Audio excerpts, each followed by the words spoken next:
Il punto che ci siamo posti noi è cosa possiamo fare rapidamente perché il tempo scorre e c'è urgenza ad agire, e quindi abbiamo deciso di cercare di costruire un progetto nel quale si possa mettere a disposizione di tutti e degli operatori le informazioni che abbiamo, ammettendo che possono essere incomplete, ma è meglio avere delle informazioni incomplete che non avere nessuna informazione.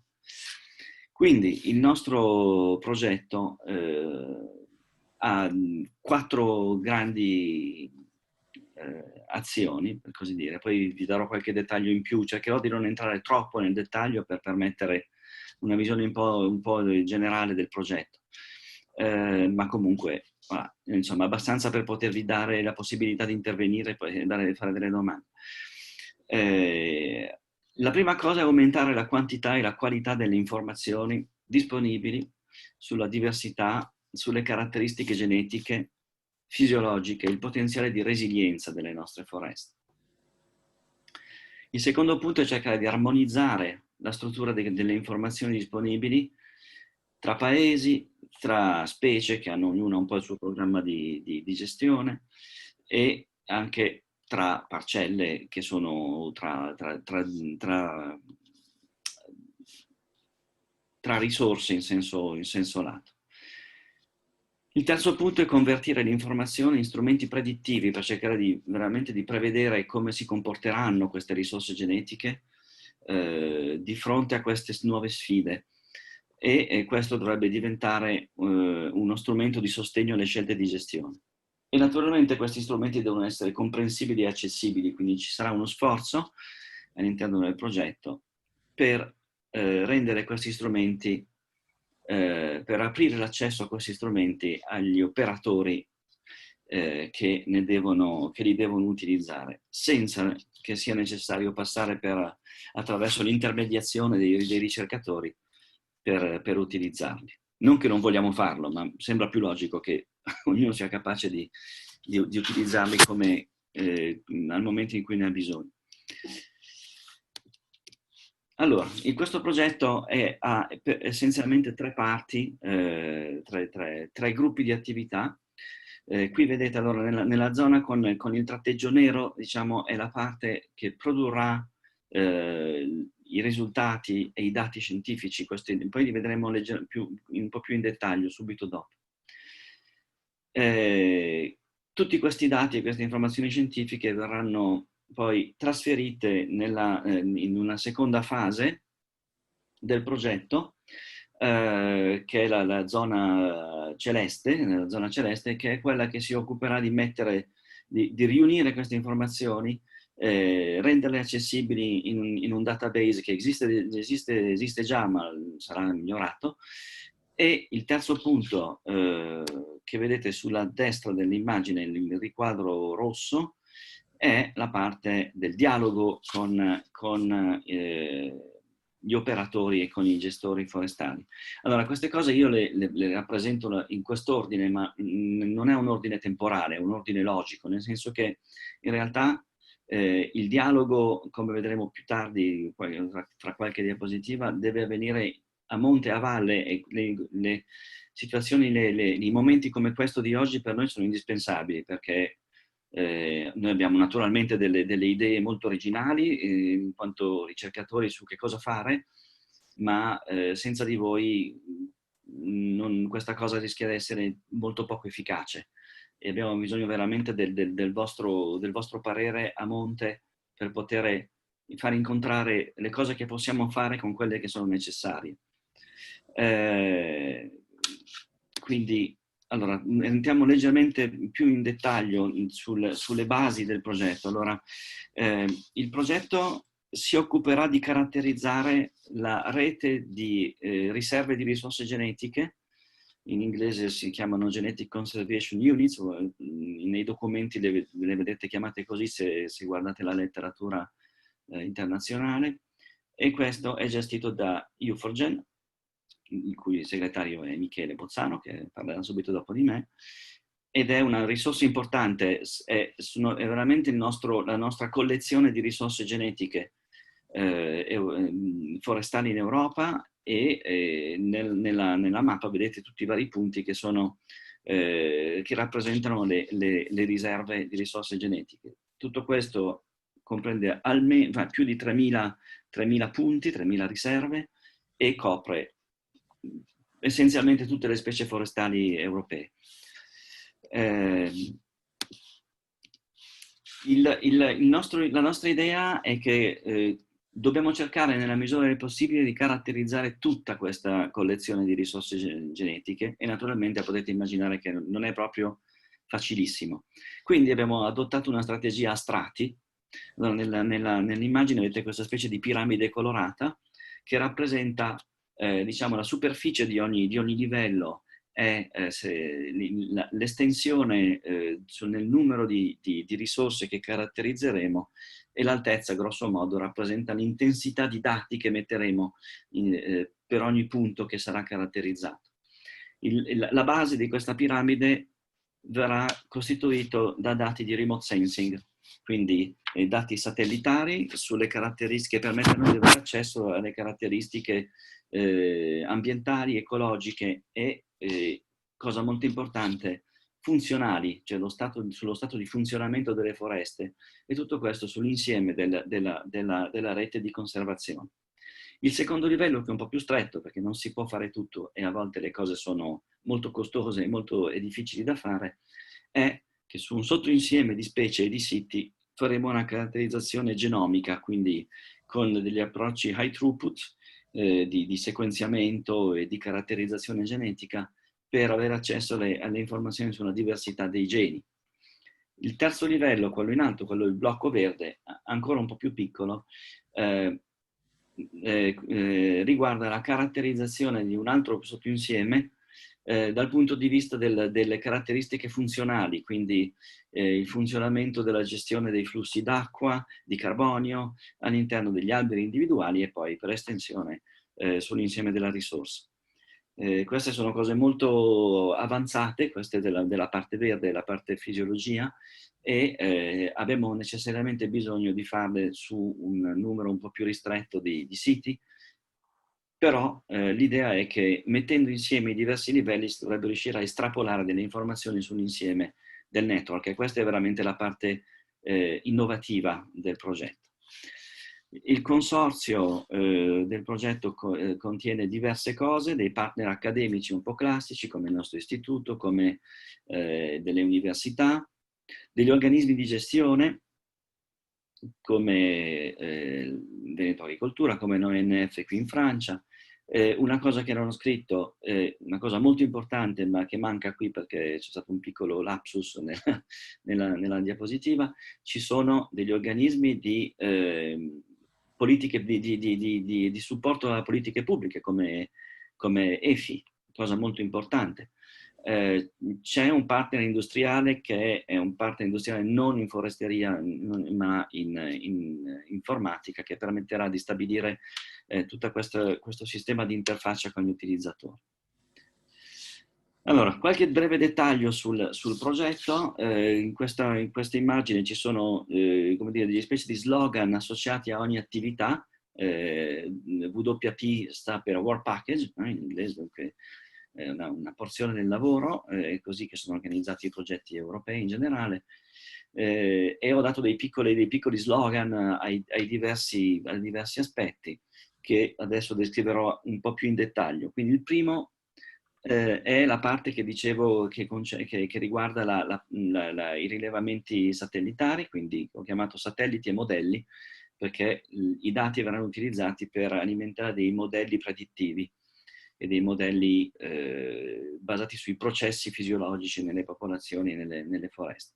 Il secondo l'ho chiamato alberi assetati, perché in questo lavoro sulla fisiologia i nostri colleghi hanno deciso di cominciare a aprire un po' la comprensione dei processi dal punto di vista delle siccità. Ora, mi rendo ben conto che non è tutto, ci sono un sacco di altre cose che vanno guardate, ma abbiamo deciso di cominciare da lì perché abbiamo delle competenze molto avanzate su questi aspetti, e poi speriamo che il fatto che abbiamo stabilito questo modo di procedere globale susciti l'interesse di altri gruppi di ricerca che potranno occuparsi di altri aspetti. Il terzo World Package si occupa delle basi genetiche dell'adattamento delle foreste. Quindi siamo nel contesto della selezione naturale, dell'adattamento per evoluzione, della demografia delle popolazioni naturali. Il quarto World Package riunisce tutto quello che è stato fatto prima negli altri World Package, più in aggiunta dei parametri genetici per produrre degli indici sintetici che descrivono le risorse genetiche forestali e nel quale ogni operatore potrà andare a cercare i parametri, gli indici che gli sembrano più interessanti per fare le sue scelte. Quindi resta una risorsa flessibile che verrà naturalmente accompagnata da una specie di guida dell'utente perché ci si possa orientare. Il quinto World Package è quello che produce fisicamente la ristrutturazione del database al quale gli operatori e gli utenti avranno accesso tramite una nuova interfaccia che sarà sviluppata nel sesto World Package. E il settimo è quello che riguarda il dialogo nelle due direzioni tra i gestori e gli utenti e il progetto stesso. Allora, qualche breve dettaglio, non vorrei prendere troppo tempo, ma mi sembra importante dire dare alcune informazioni su come funzionano le differenti attività perché possiate capire dove cerchiamo di andare. Come dicevo, il primo World Package è costituito su un dialogo tra la grande massa di dati che si può ottenere tramite i rilevamenti satellitari e i modelli di funzionamento delle foreste che sono già disponibili, ma che però per il momento utilizzano misure dirette in campo. Chiaramente l'interesse è dire se riusciamo a estrapolare dai dati satellitari le informazioni che per ora siamo capaci di ottenere solo andando in campo, questo aumenta di migliaia di volte le nostre capacità predittive. E questa è una cosa molto importante nel progetto, perché in qualche modo ci libera dai grandi investimenti in termini di tempo e di soldi che servono per caratterizzare ogni singola risorsa. Il secondo World Package invece si basa in maniera abbastanza intensiva sull'acquisizione di dati di campo, in foresta e in laboratorio, su quelli che vengono chiamati caratteri idraulici. Naturalmente non stiamo qui parlando di rubinetti, ma stiamo parlando di come l'acqua e le risorse idriche vengono trasferite e gestite dall'albero nel suo insieme, e questo ovviamente ci aspettiamo che sia un problema serio, soprattutto nella zona sud dell'Europa prossimamente. Questa cosa si concentrerà soprattutto su quelle che noi chiamiamo popolazioni marginali, nel senso soprattutto quelle che sono più a rischio, di cui ci si può aspettare che siano più a rischio a medio termine, a breve termine e medio termine, e in condizioni ambientali estreme, quindi ci sarà molto lavoro nella zona soprattutto mediterranea dell'Europa. E questo permetterà di fare anche qui una modellizzazione predittiva della resilienza degli alberi a scala individuale, e poi questo servirà per predire il comportamento dell'insieme delle risorse. Il terzo World Package, che è quello un po' più complicato, permetterà, ci contiamo molto, di passare da quello che ci possono fornire i primi due World Package, che si occupano delle risposte fisiologiche a breve termine delle foreste attuali, usare queste informazioni per fare una predizione a medio e lungo termine. Chiaramente, quando dico a medio e lungo termine, si parla di diverse generazioni di alberi, e quindi noi non ci saremo più. Però, se noi vogliamo permettere alle nostre foreste di, come dire, automantenersi senza che abbiano necessariamente bisogno del nostro intervento diretto giorno per giorno,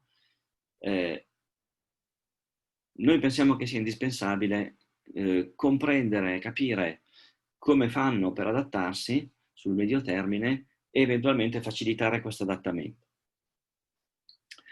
Quindi questa cosa si basa in parte sui caratteri fenotipici, fisiologici che avremo raccolto sul terreno, in campo, e su degli approcci di genotipizzazione high throughput, quindi densa sul genoma delle diverse popolazioni. E di nuovo questo deve dare dei modelli predittivi a medio termine.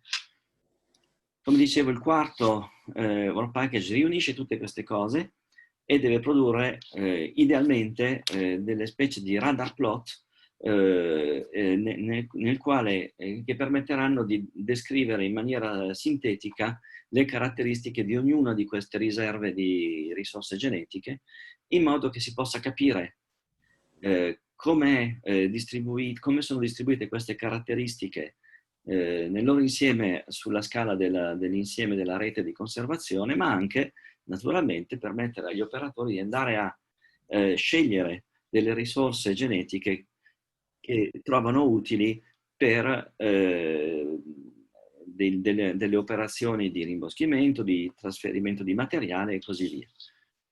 Quindi c'è un aspetto resilienza, un aspetto conservazione e un aspetto utilizzo di queste risorse. Il quinto work package è quello in cui vi dicevo, si parte dalla base UFGIS che esiste già e che è disponibile pubblicamente, alcuni di voi la conoscono sicuramente, ma come dire, il lavoro consisterà nel fatto di potenziare le sue capacità di raccogliere nuovi dati come quelli che vengono prodotti da questo progetto e anche rendere questo database più flessibile nel suo utilizzo. E naturalmente, come dicevo, il work package che ho appena descritto fornirà degli indici sintetici che devono essere integrati in questo database. Una volta che abbiamo fatto questo lavoro di costruzione della database, bisogna che si sia capaci di usarla. E quindi, dicevo, ci sarà una fase nella quale si costruirà una nuova interfaccia utente che sarà costruita, la cui ergonomia e i cui prodotti, insomma, finali devono essere decisi in parte sulla base di quello che noi ricercatori saremo capaci di fornire e che ci sembra importante di fornire per descrivere queste risorse, e in parte sulla base delle esigenze che saranno descritte e suggerite da parte degli utenti. E questa interfaccia dovrà permettere quindi agli utenti di estrarre le proprie sintesi un po' personalizzate sul tipo di materiale. Per esempio, io sono interessato a una certa specie e vorrei sapere che tipo di comportamento avrà una certa risorsa in certe condizioni ambientali. L'interfaccia dovrebbe permettere di modellizzare la risposta, la resilienza a corto, medio e lungo termine di una certa risorsa in certe condizioni ambientali, per esempio un certo tipo di modello climatico, un certo tipo di condizioni di suolo e così via. E come dicevo all'inizio, una parte importante di questo lavoro è il dialogo tra il progetto in sé e gli utenti ai quali si rivolge il progetto in termini di produzione di strumenti. Naturalmente abbiamo già diversi collaboratori, diversi partner all'interno del progetto, come Veneto Agricoltura, che sono essenziali per fare questo tipo di lavoro, ma contiamo sul fatto che i partner che sono all'interno del progetto facciano anche un po' da tramite con diciamo, la comunità più ampia, per ottenere il massimo, perché noi possiamo ottenere il massimo di queste informazioni per costruire il nostro progetto. Ecco, io mi fermo qui e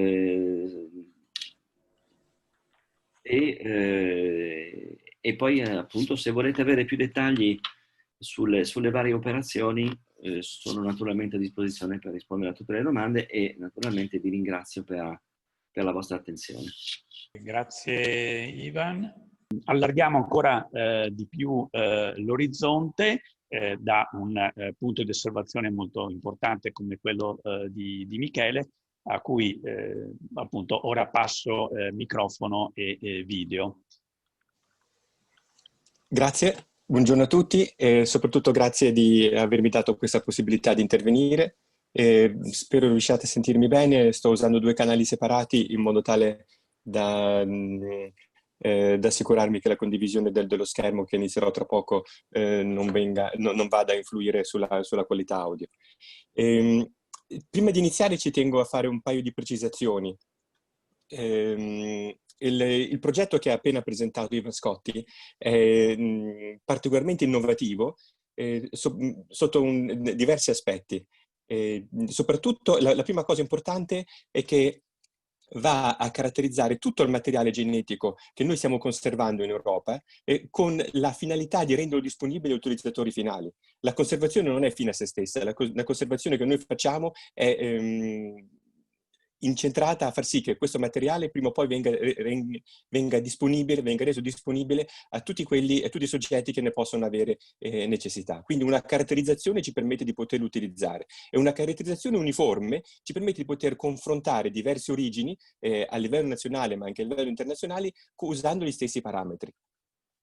Il fatto che Veneto Agricoltura sia partner in questo progetto, come sottolineava Ivan, è un modo per avere un dialogo attivo e permettere a operatori individuali e a un soggetto come Veneto Agricoltura di intervenire e permettere a noi, da un punto di vista sia dei gestori di queste risorse genetiche, ma anche quelli che sviluppano le ricerche, di andare a rispondere a quelle che sono le vostre esigenze. Ritornando a un piccolo accenno a uno degli interventi introduttivi, la vivaistica ha avuto un ruolo molto importante per tutta quanta un periodo che abbiamo conosciuto nel nostro paese di rimboschimenti. Però è andata piano piano ad essere in qualche modo messa da parte perché non veniva utilizzata come strumento attivo della gestione forestale. Questa è una cosa che secondo me, e come ascolterete durante il mio intervento, è importante che riusciamo a fare come cambiamento, perché non possiamo avere un settore vivaistico che si accende e si spenge solo quando c'è un evento disastroso. Il settore vivaistico deve essere vivo, vitale, deve essere in grado di mantenersi e prosperare in tutto quanto un periodo che passa da un evento disastroso all'altro senza dover essere in pratica abbandonato o comunque sia non poter essere utilizzato. E ci sono delle responsabilità di scelte, delle volte scientifiche, delle volte pratiche, delle volte politiche, che non hanno permesso a molti attori del settore vivaistico appunto di poter quantomeno sopravvivere, se non addirittura prosperare all'interno del panorama dei gestori forestali o comunque di tutta quanta la catena di produzione di materiale di propagazione forestale. Questo è un'importante consapevolezza che dobbiamo acquisire per permetterci di avere questo strumento che possa essere utilizzato quando arriveranno altri eventi disastrosi come quello di Vaia e quando ci troveremo anche a dover intervenire rapidamente per aiutare le specie ad adattarsi a questo cambiamento che c'è in atto. Un'altra cosa che sottolineava Ivan Scotti è il fatto che non sono i ricercatori che devono dire che cosa fare, ma i ricercatori che creano degli strumenti a disposizione degli operatori del settore. Questo è un argomento importante su cui tornerò tra poco ed è importantissimo riuscire a fare una formazione continua di tutti quanti gli operatori del settore. Ecco perché eventi come questo sono davvero importanti. A questo punto però so che ci sono anche tempi e non voglio portare via tempo prezioso a chi parlerà dopo di me e cerco di iniziare a condividere il mio schermo. È visibile il mio schermo? Perfetto, grazie. Allora, inizio subito con una brevissima introduzione per quanto riguarda il programma EAFOGEN che coordino, che è un programma collaborativo sulle risorse genetiche forestali ed è finanziato dai Paesi membri. Noi siamo adesso è appena finita la fase 5, stiamo iniziando adesso nel 2020 la fase 6 e quelli che vedete evidenziati in verde scuro sono i Paesi membri, quelli in verde chiaro sono quelli che dovrebbero o potrebbero diventare membri. C'è, come potete immaginare, una transizione da una fase all'altra, c'è un momento in cui alcuni Paesi sono ancora in un processo burocratico e questa situazione di rivisitazione delle priorità dei Paesi non ha reso la cosa semplice. Ad ogni modo prevediamo di avere tra i 25 e i 30 Paesi membri all'interno di questa fase.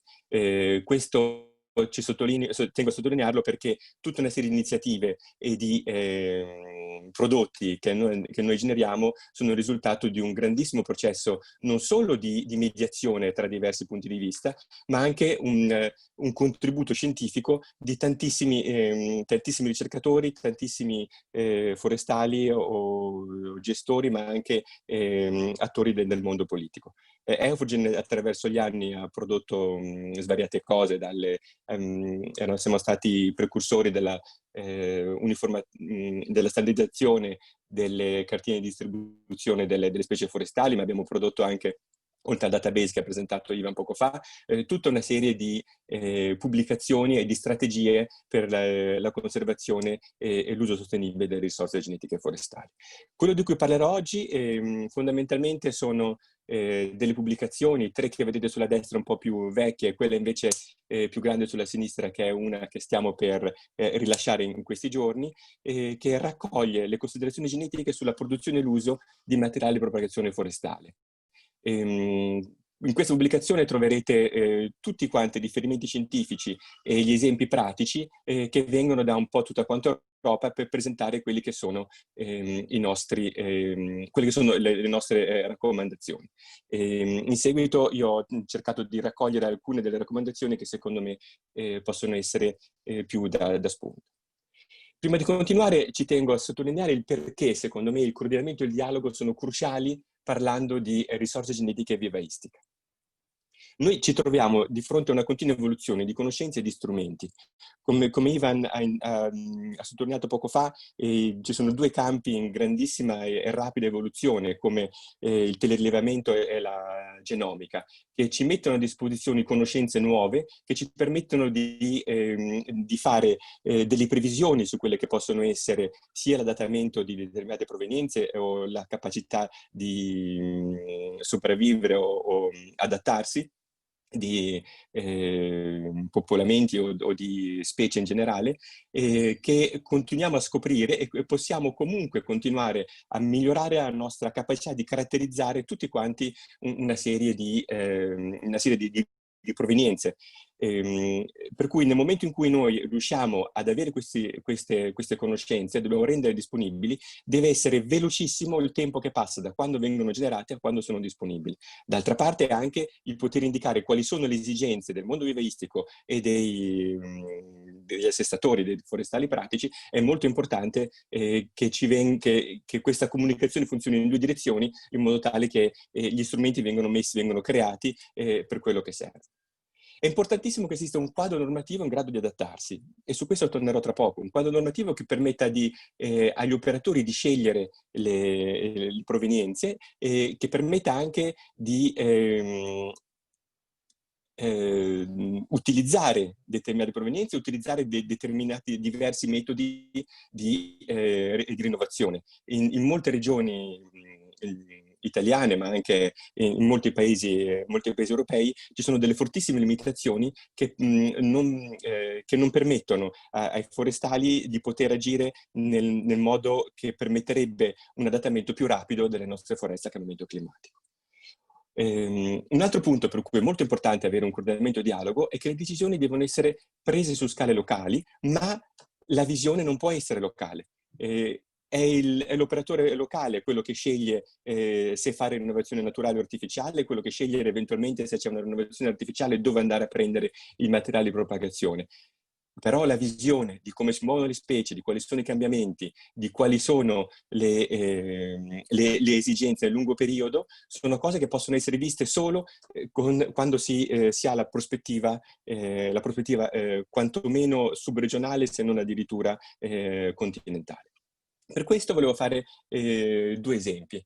Due esempi per quanto riguarda la migrazione assistita, due esempi che vengono da un Interreg, il primo, e poi l'approccio che viene seguito in Francia. L'Interreg è un progetto su STRI, è un progetto che è appena finito e che all'interno di dei lavori che hanno fatto hanno analizzato diverse specie. Questo progetto ha creato una serie di modelli per vedere come le specie tendono a migrare, come tendono a spostarsi. Per cui, come vedete qui in questa diapositiva, nella parte centrale, questo è l'areale di distribuzione dell'abete rosso, se non mi sbaglio, hanno fatto le previsioni su come questo areale tenderà a spostarsi, per cui hanno visto da che parti dell'attuale areale di distribuzione il materiale dovrebbe essere spostato in altre parti d'Europa.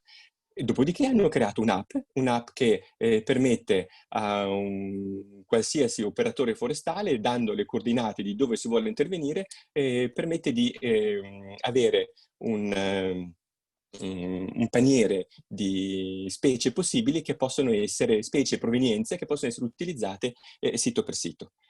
Di nuovo tendo a sottolineare, è uno strumento importante, ma dall'altra parte ci vogliono degli operatori capaci in grado di utilizzarlo, in grado di leggerlo. Non è uno strumento che permette in pratica di diminuire la capacità di un gestore forestale, ma anzi ha bisogno di avere un gestore forestale sempre più in grado di leggere il bosco, sempre più in grado di prendere delle scelte con una grande consapevolezza e una visione di quello che può essere il futuro del singolo soprassuolo.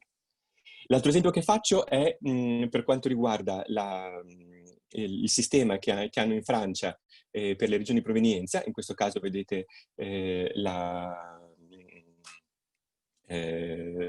Rovere, che in Francia hanno seguito un approccio particolare. Invece di avere le regioni di provenienza uguali per tutte quante le specie, per ogni specie, in base a quelle che sono le conoscenze sia ecologiche ma anche genetiche, hanno creato diverse regioni di provenienza. Ora, fino al 2015, quello che succedeva, questo qui è, immaginate di voler fare un intervento in questa regione di provenienza QPE 212, e fino al 2015 le prescrizioni davano la possibilità di utilizzare solo questa zona di provenienza e in alternativa quest'altra regione di provenienza accanto. Ora, dal 2015 in poi, in un'ottica di cambiamento climatico in cui si prevede che ci sia una tendenza alla specie a migrare verso nord, gli operatori forestali possono scegliere provenienze non solo di queste due regioni di provenienza, ma anche di regioni di provenienza più meridionali, immaginando che ci sia uno spostamento della specie da sud verso nord. E agli operatori viene messa a disposizione tutta un'interfaccia per cui, in base alla scelta di qual è la regione di provenienza dove si vuole intervenire, c'è la raccomandazione principale e le raccomandazioni alternative. Non ho resistito a fare un piccolo esempio per condividere una mia esperienza abbastanza recente. Io mi sono trovato a dover fare un piccolissimo intervento dove vedete quel pallino, un sito in cui avevo necessità di mettere a dimora dei larici. Ho sfruttato il sistema senza citare regioni, enti o strutture, comunque sia. In quella regione ci sono dei vivai regionali. Io mi sono appoggiato al vivaio regionale dove vedete lì dove c'è il triangolo e all'interno, questo è l'area di distribuzione dell'arice e nel database di cui sono responsabile so benissimo anche dove sono tutti quanti i boschi da seme dove il materiale potrebbe essere originato. Sono andato ad acquistare il materiale aveva anche una documentazione, come previsto, e dalla documentazione ho potuto vedere anche il codice dell'origine del materiale che avevo acquistato. come grande sorpresa non era il bosco di Chiusapesio, quello che aveva dato origine al materiale che avevo acquistato, ma era un bosco del Trentino, tra l'altro un bosco sopra i 2500 metri di quota. Ora, io non mi interrogo su di chi sia la colpa. Il punto è che una cosa del genere non dovrebbe succedere. Nel momento in cui noi abbiamo un coordinamento, nel momento in cui esiste un coordinamento, non è pensabile che i semi di un bosco di 2500 metri di quota nelle Alpi centrali vadano a finire in un vivaio al limite dell'area di distribuzione dell'Arice finalizzata a che cosa? Ecco, questo mi permette di sottolineare l'importanza di avere un coordinamento. Un coordinamento è una visione complessiva per cui certe pratiche, certi movimenti hanno bisogno di essere gestiti con una visione del motivo per cui il materiale deve essere raccolto e dove, e chi si trova a produrlo e in che maniera. Detto questo, passo subito ad alcune raccomandazioni che troverete in questa pubblicazione che noi stiamo chiudendo in questi giorni, per cui a brevissimo sarà disponibile sul nostro sito. Inizio subito con delle raccomandazioni per quanto riguarda la gestione forestale. Ora, la rinnovazione naturale non è sempre la scelta migliore. Questo non vuol dire che non sia una scelta buona, voglio dire semplicemente che è importante che l'operatore si possa avere altre alternative. E questa è una scelta importante per gli operatori di proprietari, quindi gli operatori vuol dire chi si trova a fare i piani di gestione e i proprietari che si trovano a scegliere se pagare, perché è sicuramente un costo superiore, una rinnovazione artificiale o appoggiarsi a solo quella che è la rinnovazione naturale per un beneficio che arriverà tra molto tempo. È una considerazione molto importante soprattutto per i sistemi di certificazione. Ora non riesco a vedere tra i tre partecipanti se c'è qualche rappresentante dei due sistemi di certificazione principali che abbiamo in Italia, però se non erro tutti e due danno come prescrizione una percentuale massima di quella che è la superficie del soprassuolo che possa essere rinnovata artificialmente.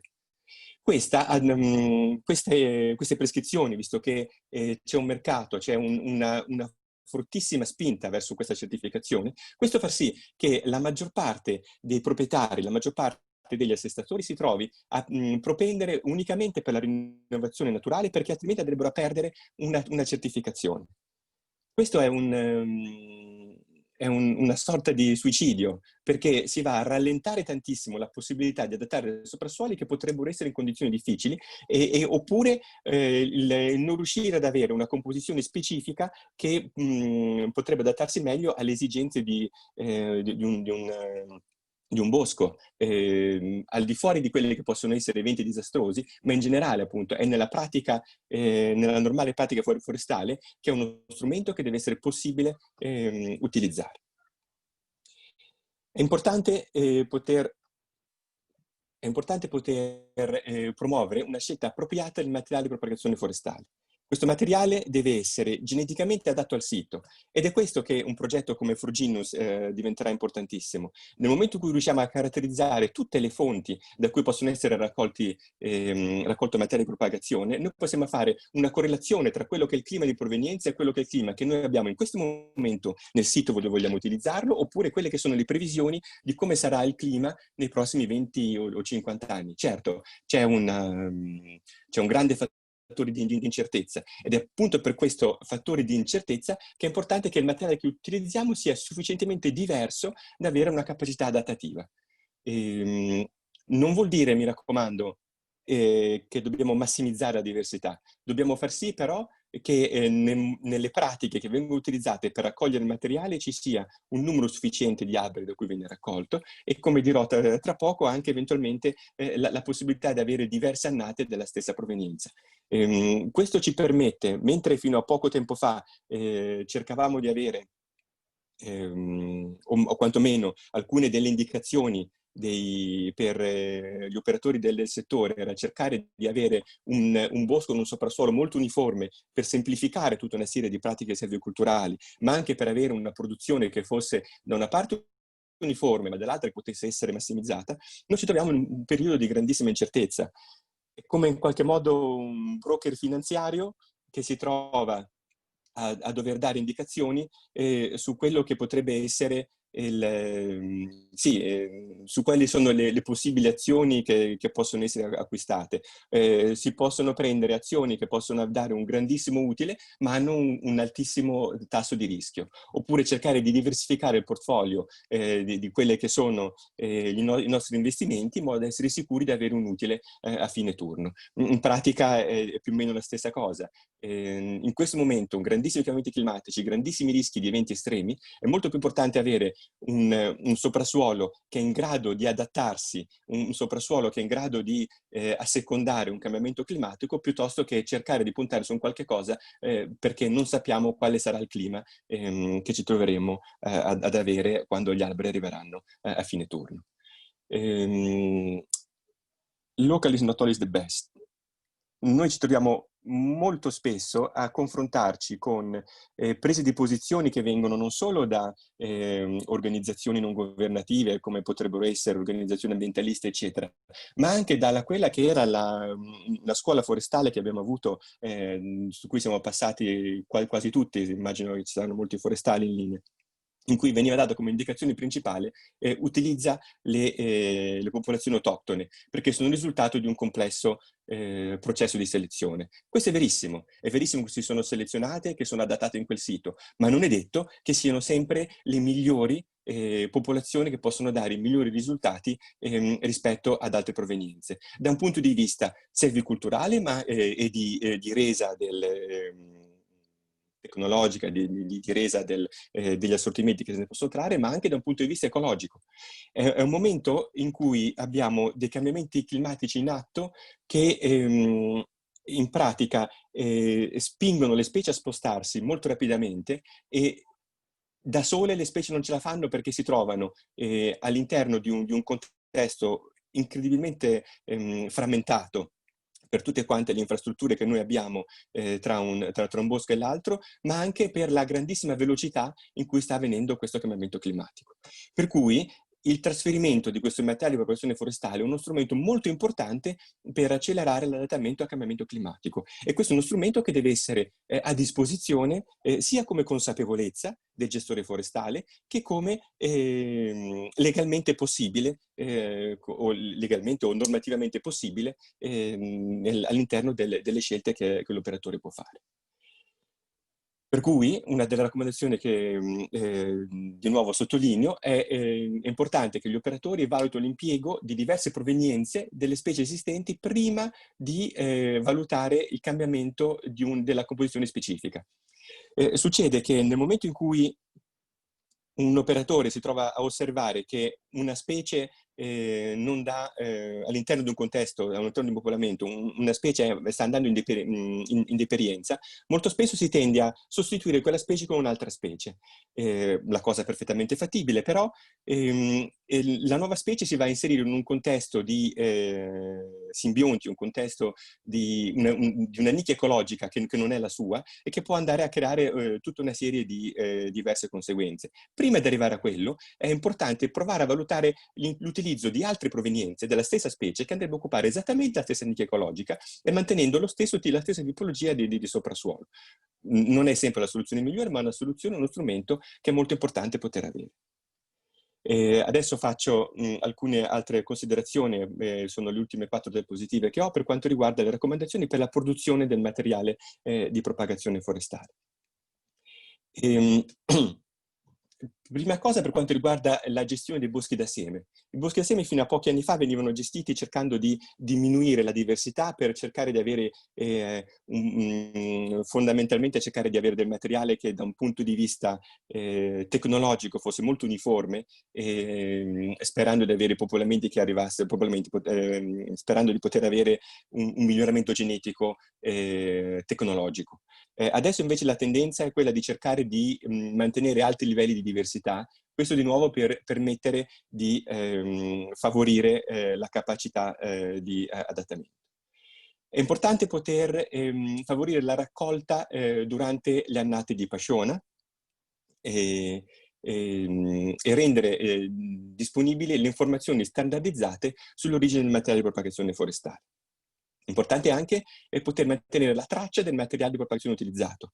Poter mantenere la traccia vuol dire che quando noi non ci saremo più tra 50 o 100 anni, il poter vedere certe provenienze, come sono riuscite a dare dei risultati in alcuni soprassuoli, in alcuni contesti, sarà molto importante per continuare a migliorare gli strumenti che andiamo a sviluppare.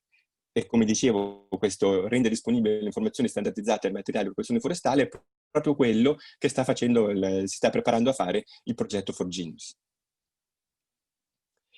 Alcune raccomandazioni invece per quanto riguarda il vivaismo. L'uniformità dei semi è inversamente correlata alla diversità genetica. Ci sono molte pratiche che purtroppo sono ancora vigenti in diversi vivai, che prevedono nel momento in cui, soprattutto per quanto riguarda i semi di latifoglie, i semi delle fagacee in generale, quando arrivano nello stabilimento, scartare la parte più piccola in modo tale da avere meno esigenze di fertilizzanti e soprattutto avere una produzione molto più uniforme. Questa pratica scarta una parte della diversità genetica che non è distribuita casualmente, è proprio la dimensione dei semi è correlata all'albero madre. Per cui nel momento in cui noi andiamo a intervenire tagliando fuori una parte di questi semi, noi andiamo a diminuire la diversità genetica che noi avremo che avremo a disposizione da poter mettere a dimora in seguito. È importante poter promuovere la diversità genetica attraverso il mescolamento controllato di lotti di semi di anni differenti. Ora, questo vuol dire che dallo stesso bosco da semi io raccolgo un anno, raccolgo un altro anno di pascione, o raccolgo dopo 2 anni e mischio questi 2 lotti. Questo non vuol dire assolutamente che noi andiamo a mischiare diverse provenienze per massimizzare la diversità genetica. Le provenienze vanno mantenute separate. Questo è un elemento che ci tengo a sottolineare perché purtroppo in alcuni contesti, anche nazionali, questo ogni tanto accade. È importante che le provenienze vengano mantenute separate in modo tale che sia il gestore forestale che può scegliere la provenienza e vedere quale si inserisce meglio in un certo contesto. L'idea di massimizzare la diversità genetica non è noi non vogliamo avere la diversità genetica massima possibile come materiale che andiamo a utilizzare, noi vogliamo avere la possibilità di scegliere che cosa viene messo a dimora dove. E concludo con un paio di diapositive. E che cosa serve? Servono strumenti decisionali multidisciplinari e multilivello per permettere la scelta più appropriata del materiale di propagazione forestale. Strumenti come quelli che abbiamo visto del progetto SUS3, strumenti come quelli che andranno ad essere generati da For Genius, strumenti che possono essere anche la formazione delle persone attraverso questo seminario, attraverso l'uso di riferimenti bibliografici che vengono prodotti da programmi come Eoforgen che rappresento. Quindi vuol dire avere degli strumenti che vengono messi a disposizione come conoscenze per gli operatori del settore. Serve un quadro normativo appropriato, un quadro normativo che permetta di intervenire con la rinnovazione artificiale, che permetta di poter muovere, valutare al di fuori di quelle che sono le normali regioni di provenienza, se queste non hanno sufficiente diversità genetica o non hanno sufficiente plasticità, o se le previsioni sono che nel lungo periodo ci siano dei cambiamenti che vanno al di fuori di quelle che sono la disponibilità genetica che abbiamo all'interno della regione o della zona di provenienza. Serve una consapevolezza sui tempi di produzione del materiale di propagazione forestale. E su questo mi permetto di fare una piccola parentesi e poi concludo. Noi immaginiamo in questo rettangolo che sia il nostro bosco che vogliamo o rinnovare artificialmente oppure un'area che deve essere rimboschita. La prima cosa che ci troviamo a fare come operatori è dover individuare quali sono i possibili boschi da seme, le possibili provenienze da cui andare a raccogliere il materiale. E viene fatta una prima scelta, viene identificato solo quali saranno i boschi da cui andremo a raccogliere il materiale. All'interno di questi boschi decideremo quali sono le specie che verranno utilizzate. Dopodiché all'interno di queste specie andremo a individuare da quanti alberi verrà raccolto il materiale. Ci sono previsioni, ci sono prescrizioni ideali di un 50 alberi, possono scendere fino a una ventina di alberi, in alcuni casi possono scendere addirittura molto molto in basso. Al di fuori di quelle che sono le pratiche che vengono utilizzate, verrà raccolto il materiale che subirà una selezione. Questo materiale verrà poi trasferito in vivaio ci sarà delle selezioni, in parte selezione naturale, in parte selezione operata dagli operatori, dopodiché questi verranno finalmente messi in campo e ci saranno delle falanze che verranno risarcite. Ora, quanto impiega tutto quanto questa filiera? Ci vogliono dai 2 ai 5 anni, in base a quelle che sono le annate di passione, in base a quelli che sono i tempi che ci vogliono per identificare i boschi, per la prima fase, da 1 a 3 anni la parte in vivaio, da 3 a 5 anni quella che viene, che poi quando viene in campo. Ora, la maggior parte dei progetti su cui noi ci troviamo ad operare sono progetti che operano solo nell'ultima parte, in questi 3-5 anni. Finché noi pretendiamo che il mondo vivaistico abbia a disposizione per noi tutto quanto pronto, quello che ci serve esattamente, con la diversità genetica, con la provenienza giusta, per permetterci di operare in questi 3-5 anni, noi praticamente lasciamo tutta quanta quest'altra parte, queste scelte importanti, e la parte grigia sono tutta la diversità genetica che noi non andiamo a utilizzare, la diversità genetica che viene persa, tutta quanta viene lasciata nelle mani di un settore vivaistico che in teoria dovrebbe poter avere tutto quello che ci serve disponibile in qualsiasi momento. E questa consapevolezza che è importante avere. È importante importante renderci conto che per poter operare dobbiamo avere progetti, e questo serve, progetti e finanziamenti che vanno a spalmarsi su un numero molto lungo di anni, e in modo tale da rendere queste scelte consapevoli e che vadano veramente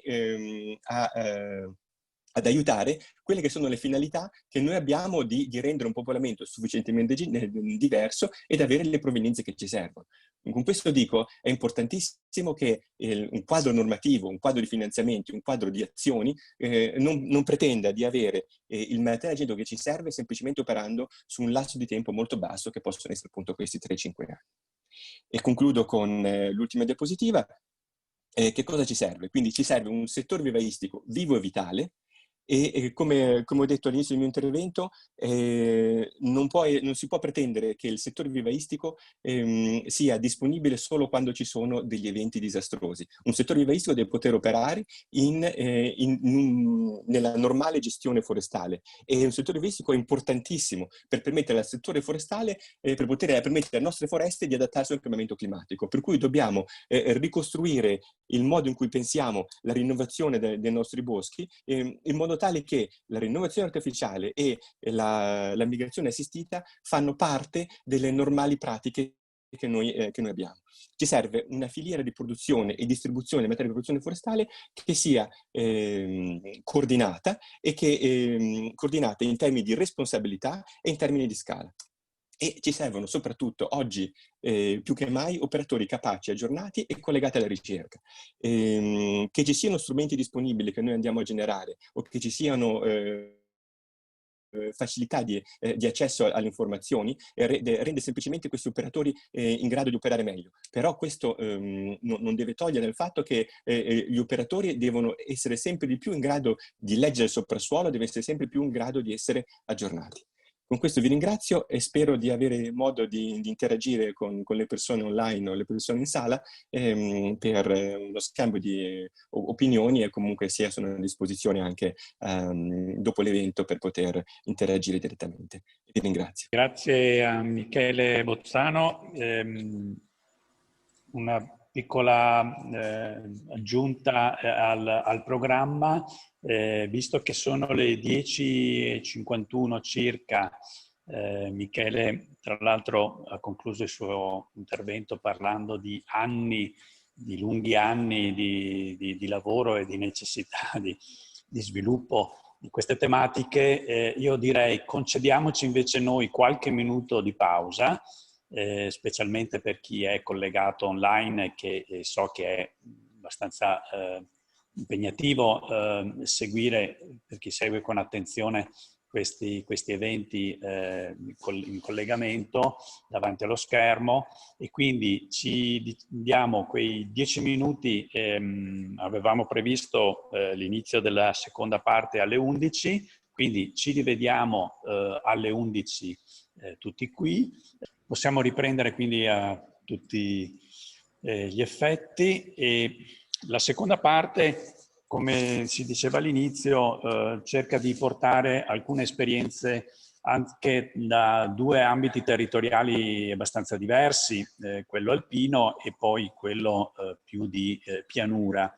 Per il primo abbiamo Herbert Fenstick della provincia di Bolzano, che ha accettato volentieri il nostro invito, anche se posso dirlo, tra pochi giorni va in pensione, quindi gli auguriamo un periodo un po' di più magari di tranquillità nella vita, staccando un po' quindi dal lavoro, ma questo vuol dire che oggi ci porterà una esperienza ricca di anni di lavoro, e quindi Herbert, lascio a te parola e microfono e video, e quindi se vuoi prendere la parola e condividere. Ecco qua, benissimo, e vediamo la tua presentazione. Buongiorno a tutti, io lavoro nella forestale dell'Alto Adige dal 1984 e fra neanche un mese sarò in pensione, e più o meno gestisco da tutto questo periodo anche i vivai forestali. Vaia, l'evento, oltre ad avere qualche problema di inondazione, ci ha portato tanto vento e ci ha portato tanti schianti. La mia relazione avrà 3 punti: le cose immediate da fare, gli elementi di valutazione per definire le priorità di intervento, o cosa bisogna fare per primo o cosa bisognerebbe fare per primo, e poi un prospettivo di sviluppo, come le penso io, dei soprassuoli forestali colpiti. Allora, diciamo subito che la provincia autonoma di Bolzano negli ultimi anni ha ridotto i vivai forestali, quello è vero, però quelli 5 rimanenti sono rimasti funzionanti, anche se non erano a pieno regime, però erano funzionanti. Più abbiamo un arboreto di larice che ci ha permesso in passato di avere sempre il seme di quella specie disponibile.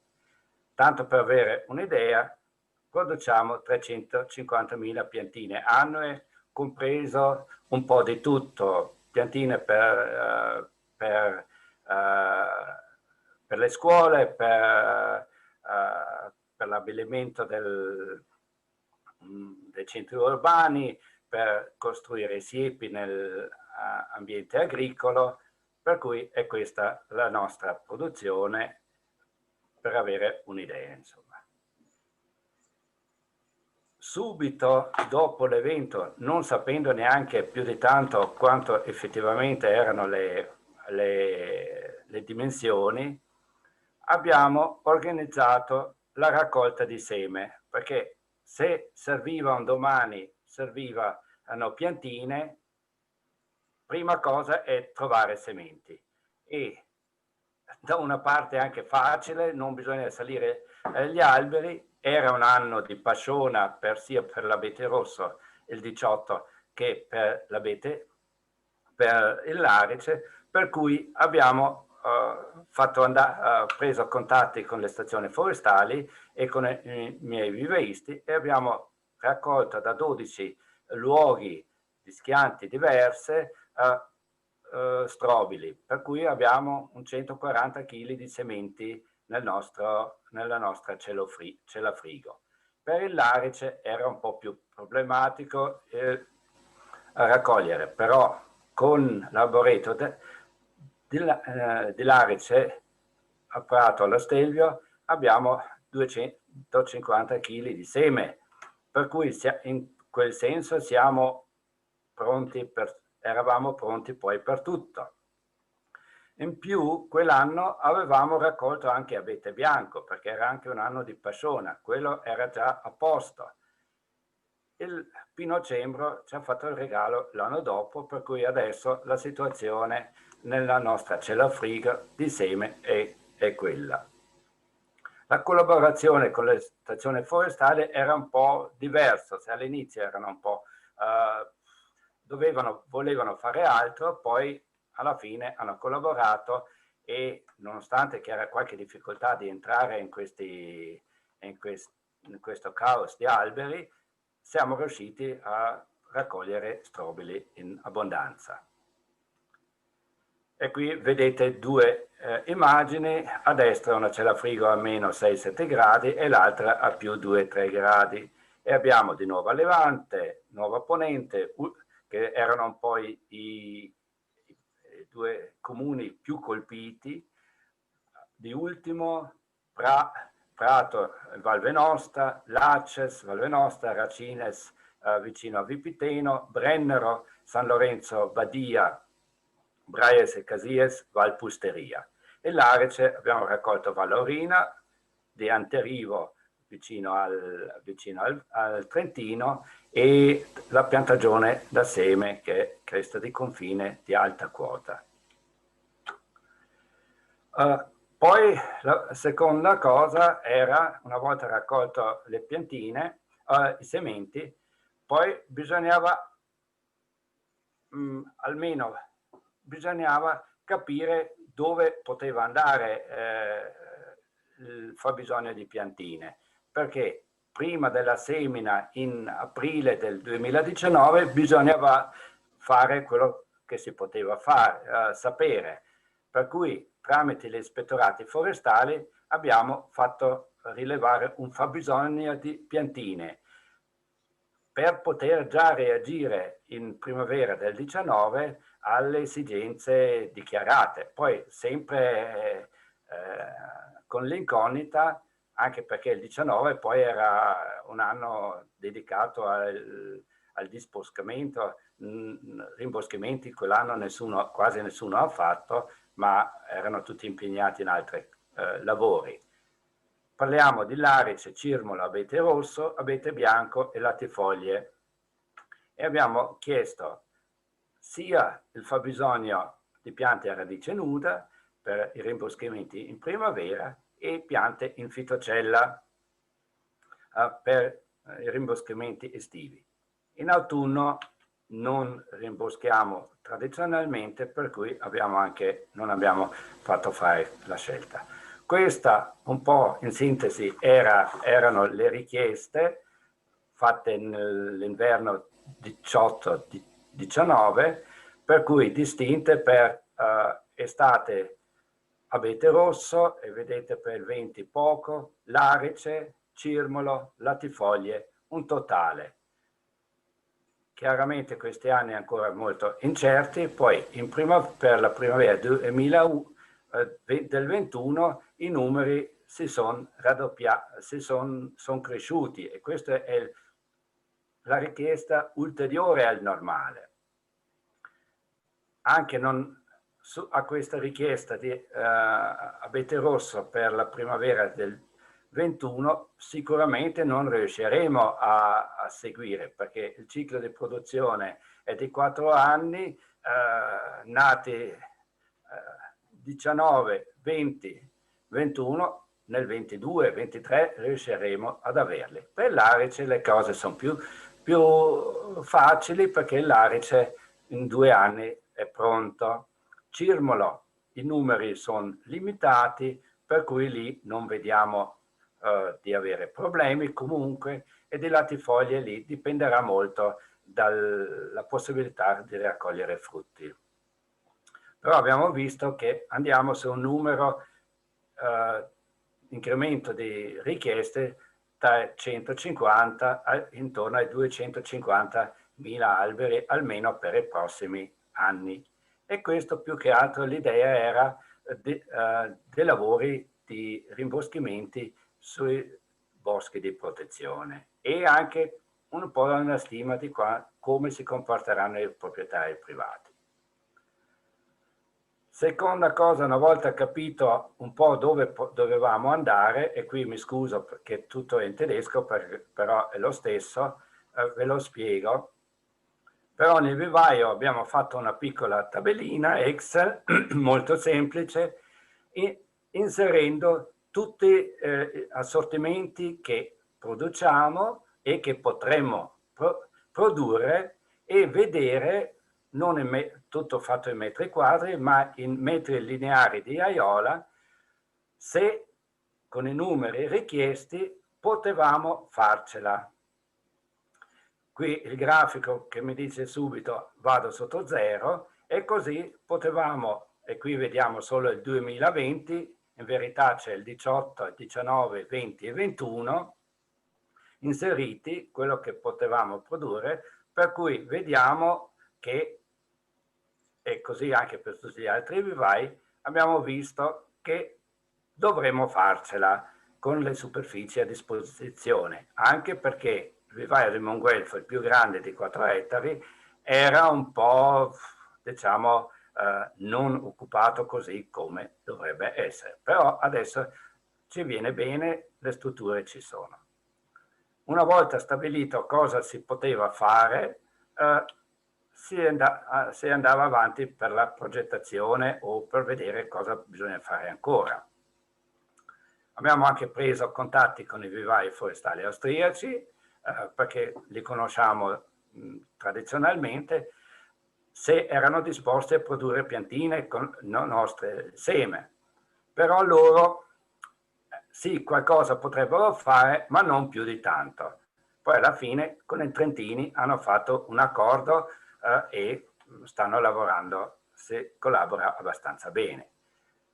Altra possibilità, sui vivai esistenti, non sapendo bene come poteva andare la richiesta, abbiamo preso contatti almeno con un proprietario di Monguelfo, che era il terreno proprio adiacente, pianeggiante, facile da adeguare a vivaio per un periodo magari di 5-10 anni, poi restituirlo, però il discorso poteva andare anche a finire bene, però per il momento abbiamo capito che per il momento non ci serve. La cosa che abbiamo fatto era aumentare un po' la semina subito ancora di abete bianco in autunno 18 e adeguare le semine specialmente di abete rosso e larice nel primavera del 19, per avere poi, non sapendo neanche dove si andava bene a finire, per avere almeno a disposizione 1 o 2 anni dopo maggior quantità di semenzali per poter trapiantare o da mettere in fitocella. E qui la foto delle semine non c'è perché non sono in ufficio, non ne ho trovato uno. Abbiamo trapiantato e qui vediamo un po', quello era lo schema, quello che volevamo, che abbiamo seminato nel 2019, poi alla fine sono venute fuori più piantine. Il programma di trapianto del 2020 poi vede già una grande differenza in confronto al 19, perché il 19 alla fine i trapianti erano il materiale che c'era, i semenzali che c'erano, altro non si poteva fare. Non è che le piante, almeno l'arice un anno ci vuole, l'abete rosso ci vuole 2 per farlo trapiantare. Però abbiamo visto che siamo saliti, abbiamo raddoppiato subito già i trapianti nella primavera del 2020. Questa è la differenza per i vivai e si vede che la maggior parte di aumento sarà nel vivaio di Monguelfo e nel vivaio di Ultimo, così sfruttando tutta la loro capacità produttiva. Inoltre nel 19 abbiamo già fatto alcune prove di produrre certi assortimenti, diverse tipologie di piantine in altri vivai.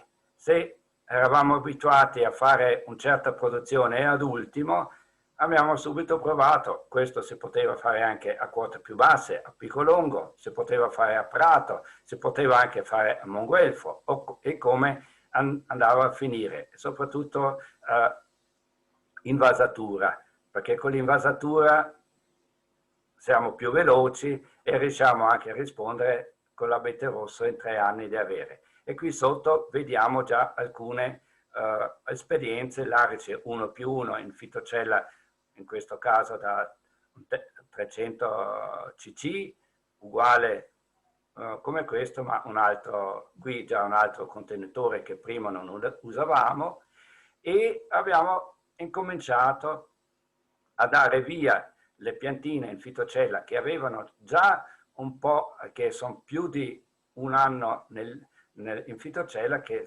stanno 2 anni in fitocella, come in questo caso un po' l'arice più grandi, di fare il taglio del fitone, aprire un pochettino il pan di terra e spedirli non più nel contenitore, ma spedirli in un sacco di nylon, 25-30 piantine per sacco, così pensiamo che il lavoro di taglio del fitone sicuramente viene fatto e il pericolo che durante il trasporto, finché vengono piantate, si seccano, così è un po' minore. Questo è un po' nel 19, un po' di esperienze, un po' di attività diverse del solito per capire come in futuro potevamo impostare la produzione. L'aumento della produzione nei vivai, oltre ai limiti che danno le superfici, ma è anche limitato alla quantità di personale disponibile, e non solo personale, ma anche personale qualificato. Bisognava subito anche chiedere un aumento delle risorse finanziarie per i prossimi anni. Abbiamo ordinato un trattore portaattrezzi per il Vaio di Monguelfo, visto che quello avrà il carico più grande nel soddisfare le richieste. E abbiamo poi nel 2019 modificato il programma di raccolta di semi di latifoglie per il 2019 e anche per gli anni successivi in base alle nuove richieste. E in autunno del 2019 questa richiesta, cosa gli serviva, che piante servivano, è stato aggiornato, non ha comportato grandi cambiamenti, ma ha fatto un po' di spostamenti all'interno delle singole specie. Ok, questa è la parte vivaistica che si doveva o si poteva fare per essere pronto alle nuove esigenze. Altro per il momento non si poteva fare nel 19.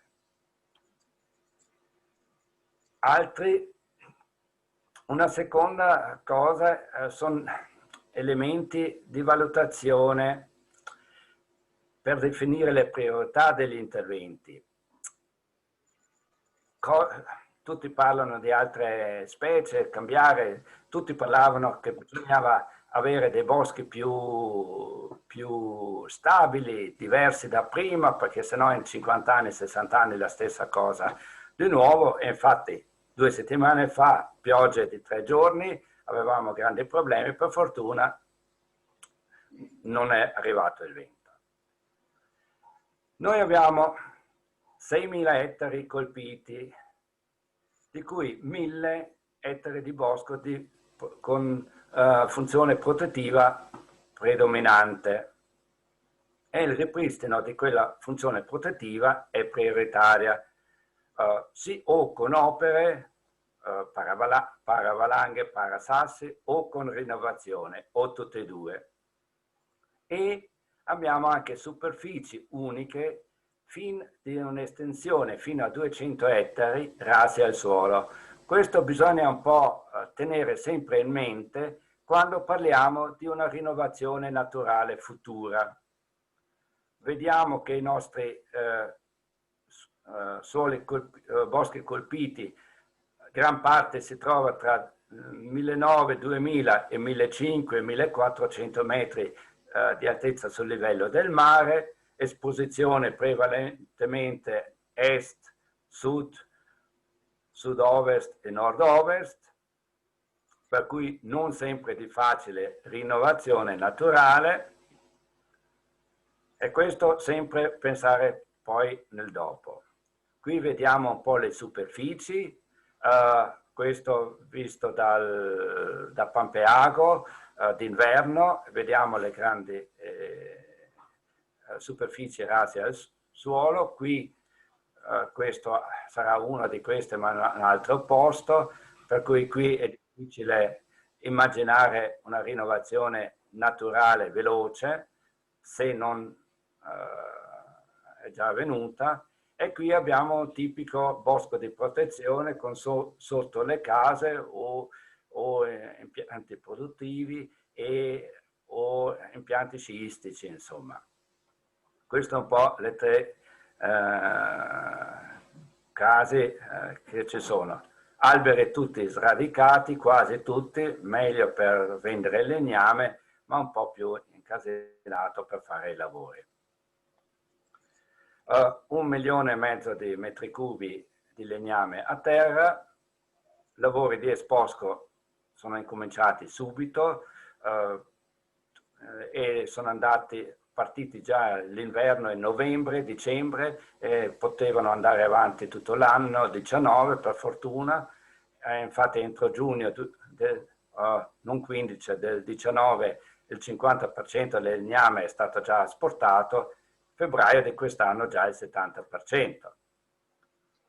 Consideriamo anche, e qui sotto vedete un po' più scuro più le zone sono colpite, un po' meno la Val Venosta, molto la Bassa Tesina e Pusteria e Val Laurina, meno anche la zona intorno a Vipiteno, poco o niente Sarentino e il centro della provincia.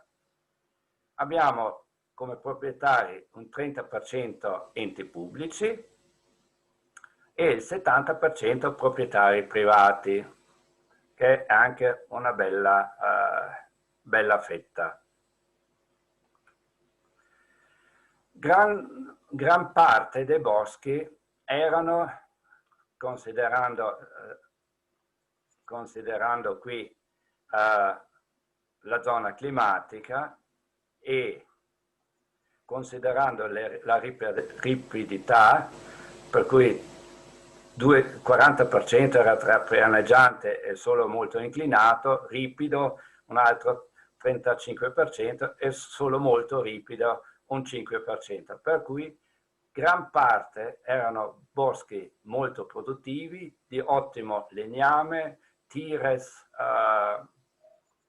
latemar, qualità eccezionale, chiaramente poco strutturati,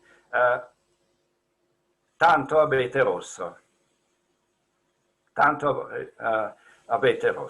È rimasto in piedi un po' di larice, ma non perché il larice era proprio quello che doveva rimanere, è perché aveva chiome piccole e in gran parte gli aghi erano già caduti, per cui ha resistito meglio al vento.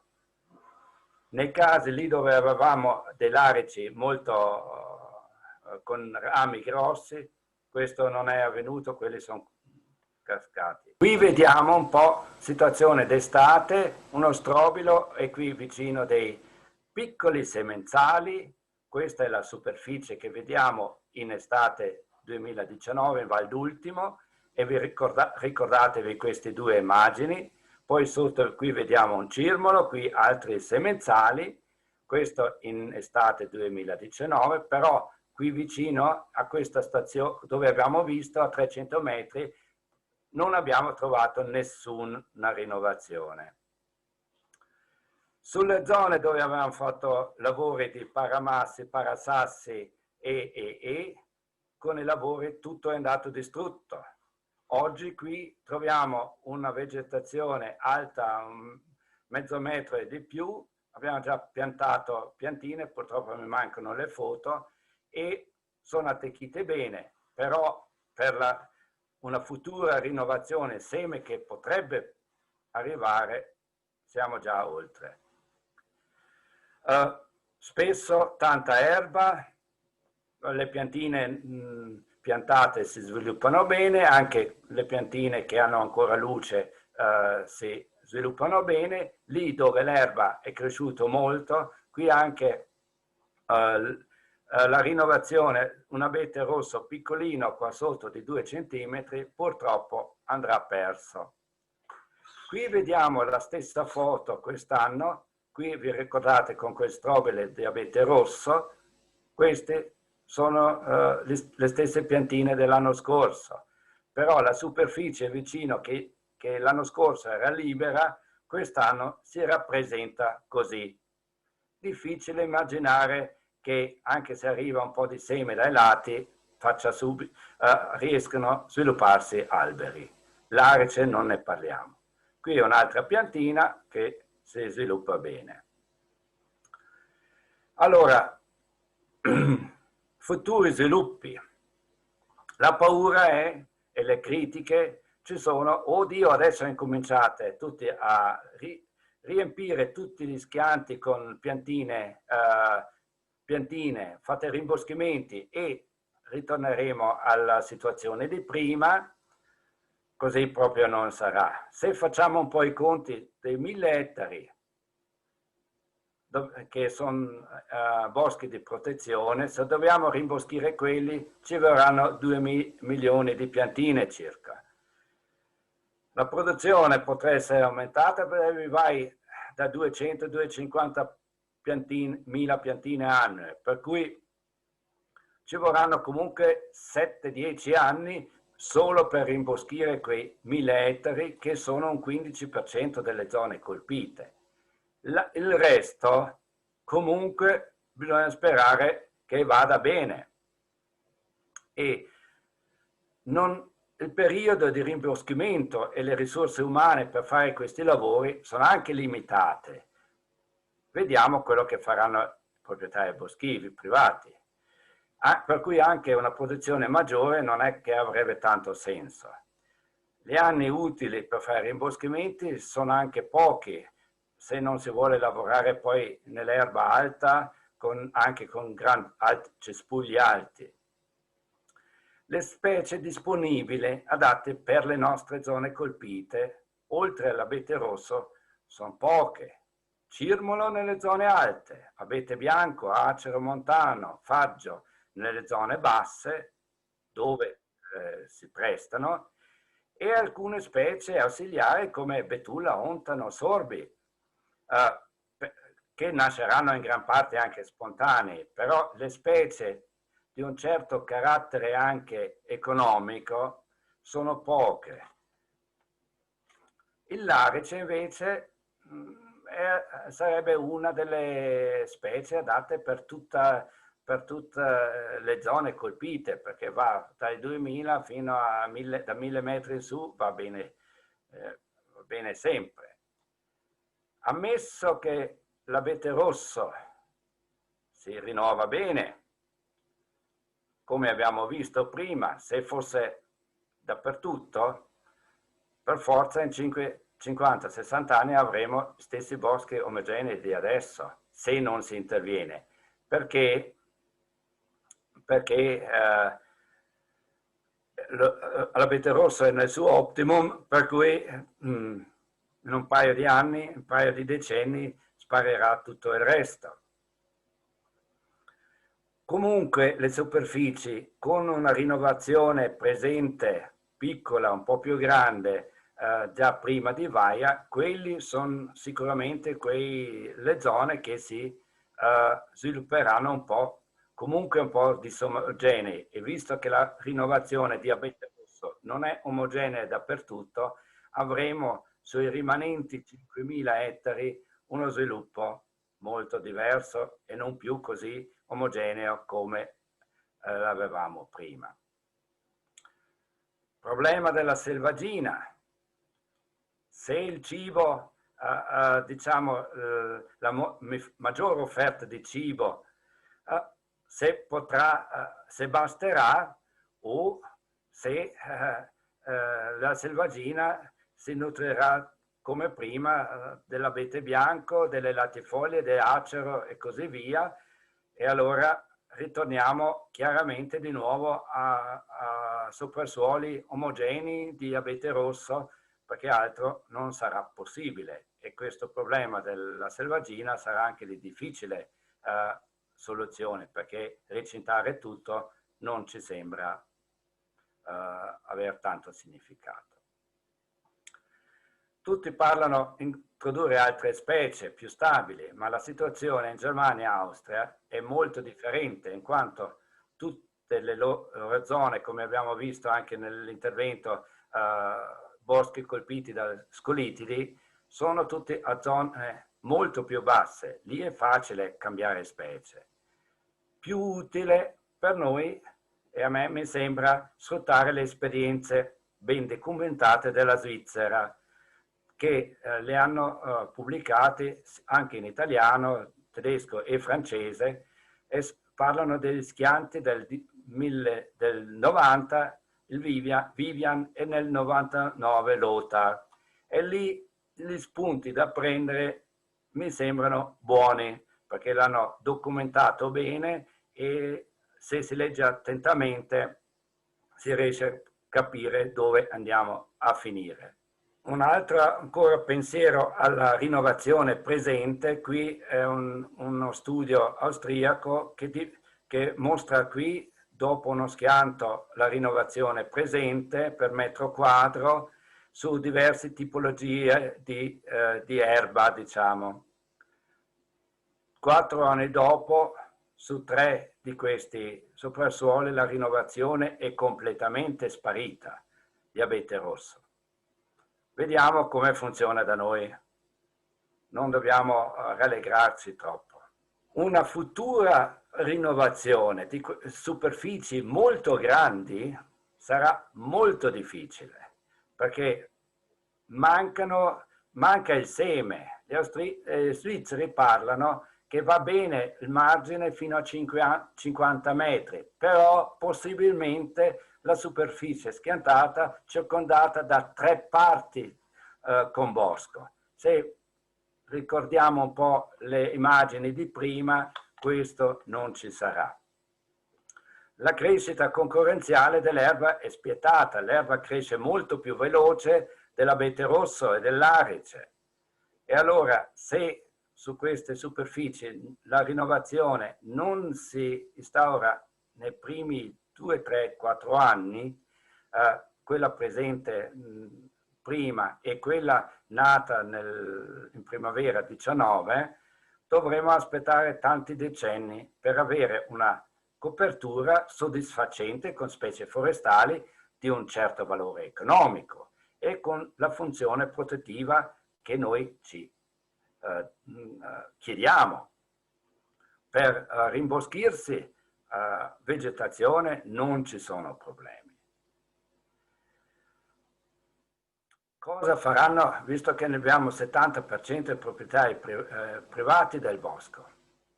Se non fanno nulla, e questo c'è anche la possibilità, perché tanto non beneficeranno di niente del loro lavoro, o chiederanno per piantine per rimboschimenti, non si sa come andrà a finire. Il bosco dei contadini è sempre anche la loro banca. Al momento liquidità ne hanno, perché il legname l'hanno venduto a poco prezzo più i contributi, ma cosa farà? Mancherà questo introito in futuro. Se i loro boschi devono funzionare un po' come banca, non potranno rinunciare o fare a meno delle specie economicamente interessanti. Se invece si decidesse di dare dei contributi per i rimboschimenti, potrebbe anche cambiare tutto, ma creerebbe da un anno all'altro una forte difficoltà di approvvigionamento di postime, perché parliamo di migliaia di ettari. e dopo prenderanno le piantine se i contributi sono abbastanza buoni da tutte le parti, con provenienze chissà da dove, insomma.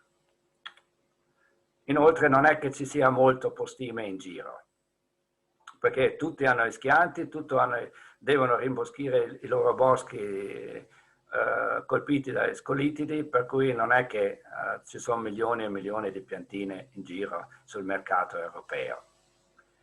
Per l'Alto Adige la stabilità dei boschi sarà comunque superiore a prima, visto che nasceranno un po' inomogenei e nasceranno in gran parte da rinnovazione naturale, perché tutto non saremo mai capaci di rimboschire. Problema della selvaggina, perché se no le specie ecologiche come l'abete bianco, faggio, acero, montano non si svilupperanno neanche se le piantiamo. Sulle speculazioni dei futuri cambiamenti climatici non so cosa dirvi, ma nell'introduzione proprio di introdurre nuove specie sono un po' scettico. In Alto Adige eravamo bravi ad organizzare le utilizzazioni, ma all'interno dei servizi forestali le idee sulla futura gestione di queste superfici, lasciamo a parte boschi di protezione, sono generiche e si possono leggere su vari report sulla nostra homepage. Però siamo boschi di protezione, siamo a posto lì, opere e rimboschimenti un po' scarsi, le idee sono ai boschi di produttivi senza funzione protettiva. Ci manca anche l'esperienza, perché è tutta una generazione di forestali che ha lavorato una selvicoltura con rinnovazione naturale, piccoli tagli, piccole utilizzazioni, e non siamo abituati a gestire queste dimensioni. C'è chi si sogna una biodiversità completamente nuova, quasi perfetta, che si creerà automaticamente anche senza interventi. C'è chi vorrebbe ritornare subito ai boschi di produzione, soprattutto lì dove il legname era di ottima qualità. A me mi sembra che mi manchino un po' le scelte intermedie, insomma. Possiamo o vogliamo che i proprietari rinuncino per un periodo molto lungo alla rendita? Boh. Siamo disposti a spendere per creare attivamente una maggiore diversità o stabilità? Quanto siamo disposti a spendere, sia in soldi sia in risorse umane? A costo zero sicuramente questo non avverrà, se il bosco deve garantire la sua funzione economica e anche protettiva. Io, a mio parere, spezzerei o vorrei spezzare una lancia a favore dell'Arice. Il Larice propone come una specie ideale sempre nel nostro contesto alpino. Se puoi passare in conclusione. Finisco subito. In ritardo, grazie, scusa. Il legno è molto ricercato, è bene anche come aspetto paesaggistico, gli aghi si decompongono meglio dell'abete rosso, l'Arice ha perso quote negli ultimi 3-4 decenni a causa della mancanza di tagli a raso, ha bisogno di luce, per cui se vogliamo favorirlo bisognerebbe fare in fretta e usare i prossimi 3-5 anni concentrandosi soltanto su questa specie. Dopo per l'Arice sarà molto tardi. Già adesso con tanta erba, già sui soprassuoli, sulle superfici con tanta erba bisogna darle una mano, e spazio alle specie utili come sorbo, ontani, eccetera, possiamo tranquillamente lasciare, verranno da soli, ma spariranno non appena l'abete rosso prenderà piede. L'Arice invece rimarrebbe e contribuirebbe un po' alla stabilità dei versanti. Ho finito, forse vi ho un po' stressati, ma grazie per l'attenzione e finisco il mio intervento. Grazie Herbert.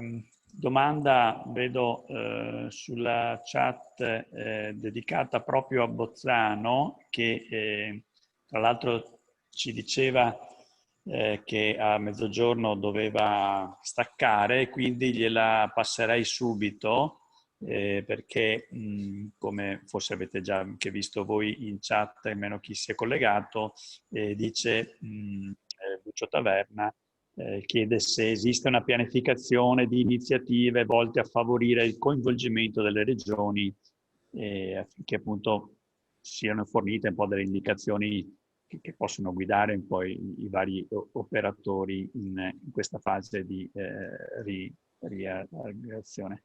Michele, se puoi rispondere. Allora, io non sono a conoscenza di iniziative di questo genere. Quello che posso dire è che noi come programma Eufrogen abbiamo in programma di trasformare tutte quante quelle indicazioni più o meno scientifiche che abbiamo raccolto in questa pubblicazione in messaggi per vari livelli, per vari attori di tutta la filiera della produzione e uso di materiali di propagazione forestale. Quindi noi andremo a sviluppare delle sintesi, delle linee guida per il settore vivaistico, per gli operai forestali e soprattutto per il mondo politico. Io mi trovo, mi fa molto piacere anche aver ascoltato la presentazione appena conclusa, perché mi trovo in grandissimo accordo su tantissimi punti e va di nuovo a sottolineare il fatto dell'importanza di avere un coordinamento, dell'importanza di riuscire a capire di che cosa c'è bisogno, come a costo zero non si può ottenere niente, come Herbert ha sottolineato. Dobbiamo fare delle scelte, dobbiamo vedere chi si deve trovare, chi deve pagare questo costo, e non possiamo chiedere ai proprietari forestali, per cui ci sono delle scelte di lungo periodo che dobbiamo fare, delle scelte che dobbiamo fare nell'immediato. Non è giusto chiedere agli operai forestali di pagare, come non è giusto chiedere agli operai forestali, scusate, non è giusto chiedere ai proprietari forestali di pagare, non è giusto chiedere ai proprietari forestali di rinunciare ad avere un bosco che possa produrre legname e che abbia un buon accesso al mercato. Per cui all'interno di un coordinamento dei vari attori, all'interno di un coordinamento di quelle che sono le esigenze e come si possono destinare anche finanziamenti di supporto, noi possiamo riuscire a andare incontro a diverse esigenze. Si tratta appunto di riuscire a, da una parte trovare un accordo, ma anche cercare di fare un cambiamento. E il cambiamento di cui, scusate se mi permetto di prendere altri 2 minuti, il cambiamento, quello che cercavo di promuovere, è il fatto che la rinnovazione artificiale è un qualcosa di importante che deve esistere non solo quando ci sono delle emergenze, non solo quando ci sono dei soprassuoli nuovi dove vogliamo intervenire, ma parte di un continuo sforzo di accelerare l'adattamento delle nostre foreste al cambiamento climatico. Grazie, e spero di poter rispondere ad altre domande. Come purtroppo vi ho detto, devo coordinare un altro intervento tra pochi minuti, quindi mi dovrò staccare, ma avete i miei contatti e sono ben lieto di poter fare altri interventi o di interagire in maniera bilaterale. Sì, grazie Michele. E tra l'altro segnalo a tutti quanti che le presentazioni che avete visto oggi noi le metteremo, come facciamo in tutte le iniziative di Veneto Agricoltura, disponibili sul nostro sito. Sul nostro sito c'è una sezione dedicata sia alla formazione e sia agli eventi. Tutti gli eventi e i corsi di formazione che realizziamo poi nei giorni successivi alla realizzazione mettiamo a disposizione almeno le slide. Insomma. Andiamo a concludere con l'ultimo intervento di Roberto Fiorentin di questa sessione dedicata alle esperienze. Scendiamo se mi è permesso questa espressione, più a valle, più in pianura, con quindi un punto di osservazione più ampio ancora sulla pianura e quindi Roberto ti lascio il microfono e il video. Grazie Stefano, buongiorno a tutti. Io presento questo intervento che riguarda i contesti di pianura. Volevo però prima brevissimamente commentare le presentazioni di chi mi ha preceduto, perché le ho trovate tutte e tre personalmente molto interessanti. Ovviamente io sono responsabile di Vivai di Veneto Agricoltura, quindi del Veneto, ed è evidente che sono argomenti di mio interesse, però mi premeva commentarle un po' tutte e tre brevissimamente.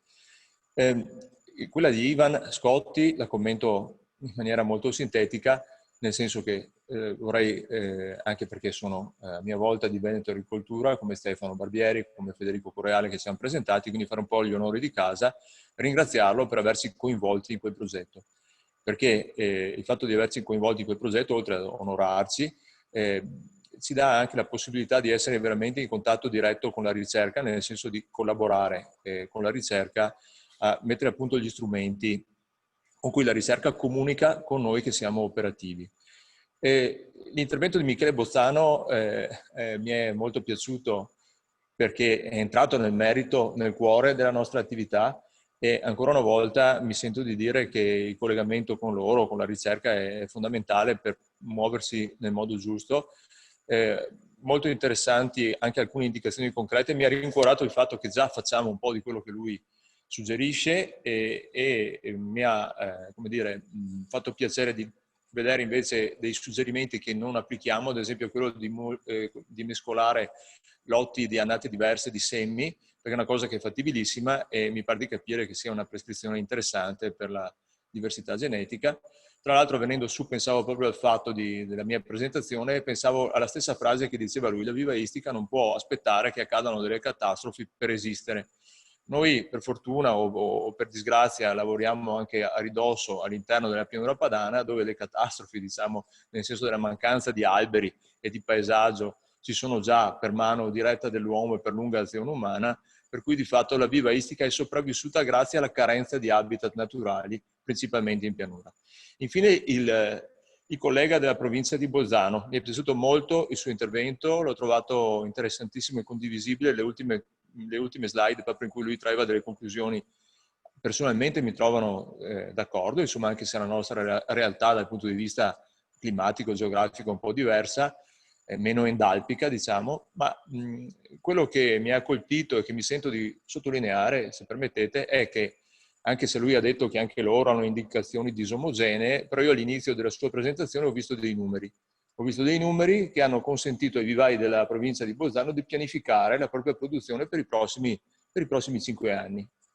Cioè qualcuno negli ispettorati forestali ha detto: guarda che vivai serve questa cosa, quest'altra cosa, perché perlomeno per i boschi di protezione queste quantità sono state date. Ecco, io come responsabile appunto di Vivai di Veneto Agricoltura non ho queste informazioni. Quindi la rinnovazione naturale, la rinnovazione artificiale. Ecco, attualmente noi abbiamo, per quanto riguarda Vaia, e poi smetto subito di parlare di montagna, abbiamo un vivaio qui vicino, noi appunto abbiamo la responsabilità di 2 centri, quindi quello di montagna e qui al Cansiglio, e l'abbiamo in via del tutto, come dire, preliminare e cautelativa, reso capiente a sufficienza per produrre una quantità di piante annua simile a quella dei colleghi della provincia di Bolzano. Tutto questo però in assenza di alcuna indicazione istituzionale su quello che dovrà essere piantato nei prossimi anni. La mia non è una polemica, è solo una constatazione. Può anche essere che questo numero sia 0, perché una decisione, una scelta, anche quella di affidare tutto alla rinnovazione naturale, però è una scelta peraltro che non attiene a me.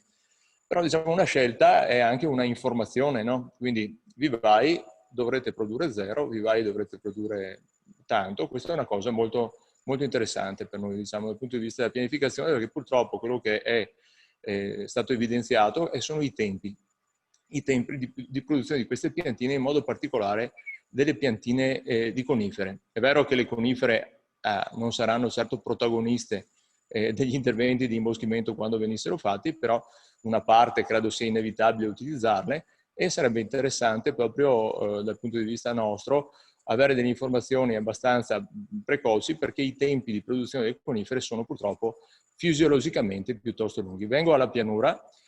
Io lavoro qui, lavoro a Montecchio Precalcino, ma gestisco appunto direttamente i due vivai. Noi cosa facciamo? Noi di fatto, Stefano, scusa, non si vede la parte sotto? Le persone lo vedono, bene, chiedo scusa. Allora, noi siamo specializzati nel tempo nella produzione di piantine a partire dal seme di circa 300 specie, perché facciamo non solo alberi ma anche arbusti ed erbe. Questo proprio per la grande diversità di ambienti, avendo dei vivai che abbracciano l'intera serie di vegetazione dalla fascia alpina fino al litorale. Abbiamo una grande varietà di ambienti, quindi una grande varietà di situazioni ambientali. Questo necessita di rispondere con una grande varietà di specie. Io cosa vi mostrerò oggi praticamente? Vi mostrerò quello che facciamo dal punto di vista anche dei numeri delle specie, e lo commenterò. Di fatto è una fotografia di uno stato di fatto, e anche porterò diciamo, l'asse del discorso su un piano diverso di biodiversità da quello che è stato affrontato finora, cioè quello diciamo, genetico, quantomeno per quanto riguarda i primi due interventi, e lo porterò sul piano degli habitat, perché voi sapete che esistono le comunità vegetali e che la diversità e la biodiversità si esprimono anche a livello di comunità vegetali, quindi prescindere da esse non sarebbe scientifico principalmente. Allora, dall'inizio noi ci occupiamo di produrre alberi e arbusti utilizzando un sistema di popolamenti da seme distribuito nel Veneto, nelle regioni limitrofe, senza confini amministrativi, ma con confini di tipo biogeografico. Abbiamo adottato il criterio della provenienza locale, anche se locale non è sempre il migliore di tutto, come ci ha spiegato Bozzano prima, però diciamo, fino ad oggi abbiamo agito in questo modo. Dal 2007 abbiamo iniziato a produrre specie erbacee piante erbacee di specie minacciate di estinzione, quindi listate nella lista rossa, nelle direttive internazionali, per fare rafforzamenti di popolazione, quindi salvaguardare dall'estinzione. Dal 2010 un'ulteriore evoluzione, le specie per la ricostruzione di habitat. Okay? Quindi questo è un altro passaggio ulteriore, un approccio abbastanza nuovo nell'ambito vivaistico, proprio perché altrimenti, diciamo, la vivaistica rimarrebbe, come dire, ferma a qualche anno fa.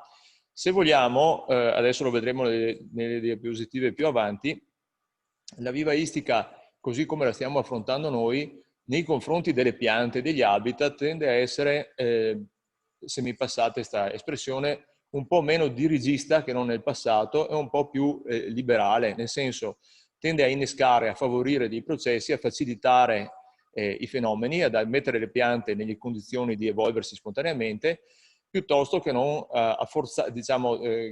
forzare le situazioni, sovrapporre impianti in ambienti naturali nei quali non c'è la vocazione per quel tipo di impianti. Insomma, è un approccio più morbido, più liberale, l'ho chiamato appunto. Facciamo tante specie proprio per adeguarsi a questa grande diversità. Ecco, una cosa interessante su cui vorrei sottolineare, su cui vorrei, come dire, fare mente locale, è che noi facciamo due cose.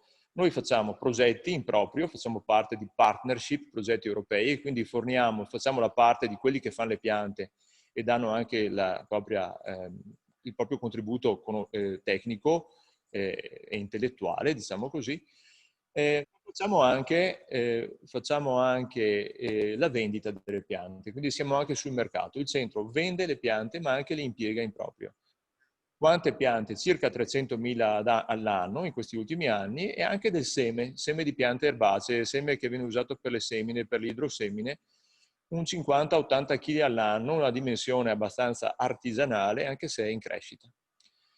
Credo sia interessante vedere come si ripartisce la prima parte di questa nostra attività, cioè quella legata al mercato, le piante che vendiamo.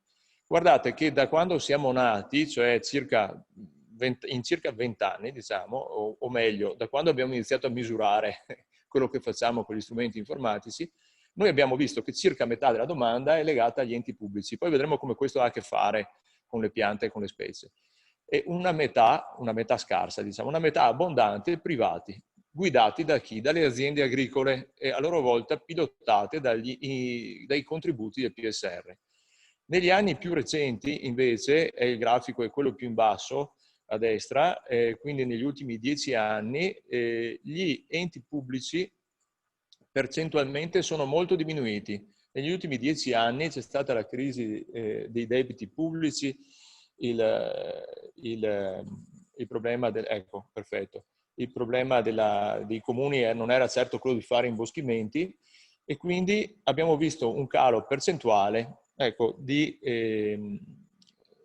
ordini di piante da parte di enti pubblici, che sono quelli che fanno i boschi di pianura, come vedremo tra l'altro. Anche le aziende agricole, ma in parte minore. Tra l'altro vedremo che in pianura ci sono ampie possibilità di piantare alberi, perché in vari modi, insomma. Questo dato è interessante se associato al numero assoluto di piante richieste, che ha le caratteristiche di un vero e proprio tracollo, se lo si legge in maniera così, diciamo, senza ragionare, da questo grafico qua. Ed è così in effetti.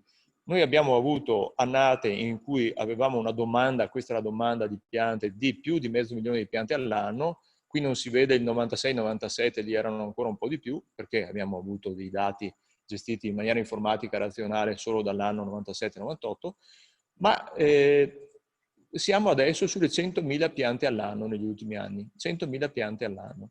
Questo ovviamente vi sto parlando soltanto della vendita e non dei progetti, perché sappiamo che noi facciamo piante, l'abbiamo detto prima, anche per noi stessi. Quindi contributi, PSR di un certo tipo all'inizio, ora in assenza di questi strumenti e con i problemi che hanno i comuni siamo sulle 100.000 piante all'anno.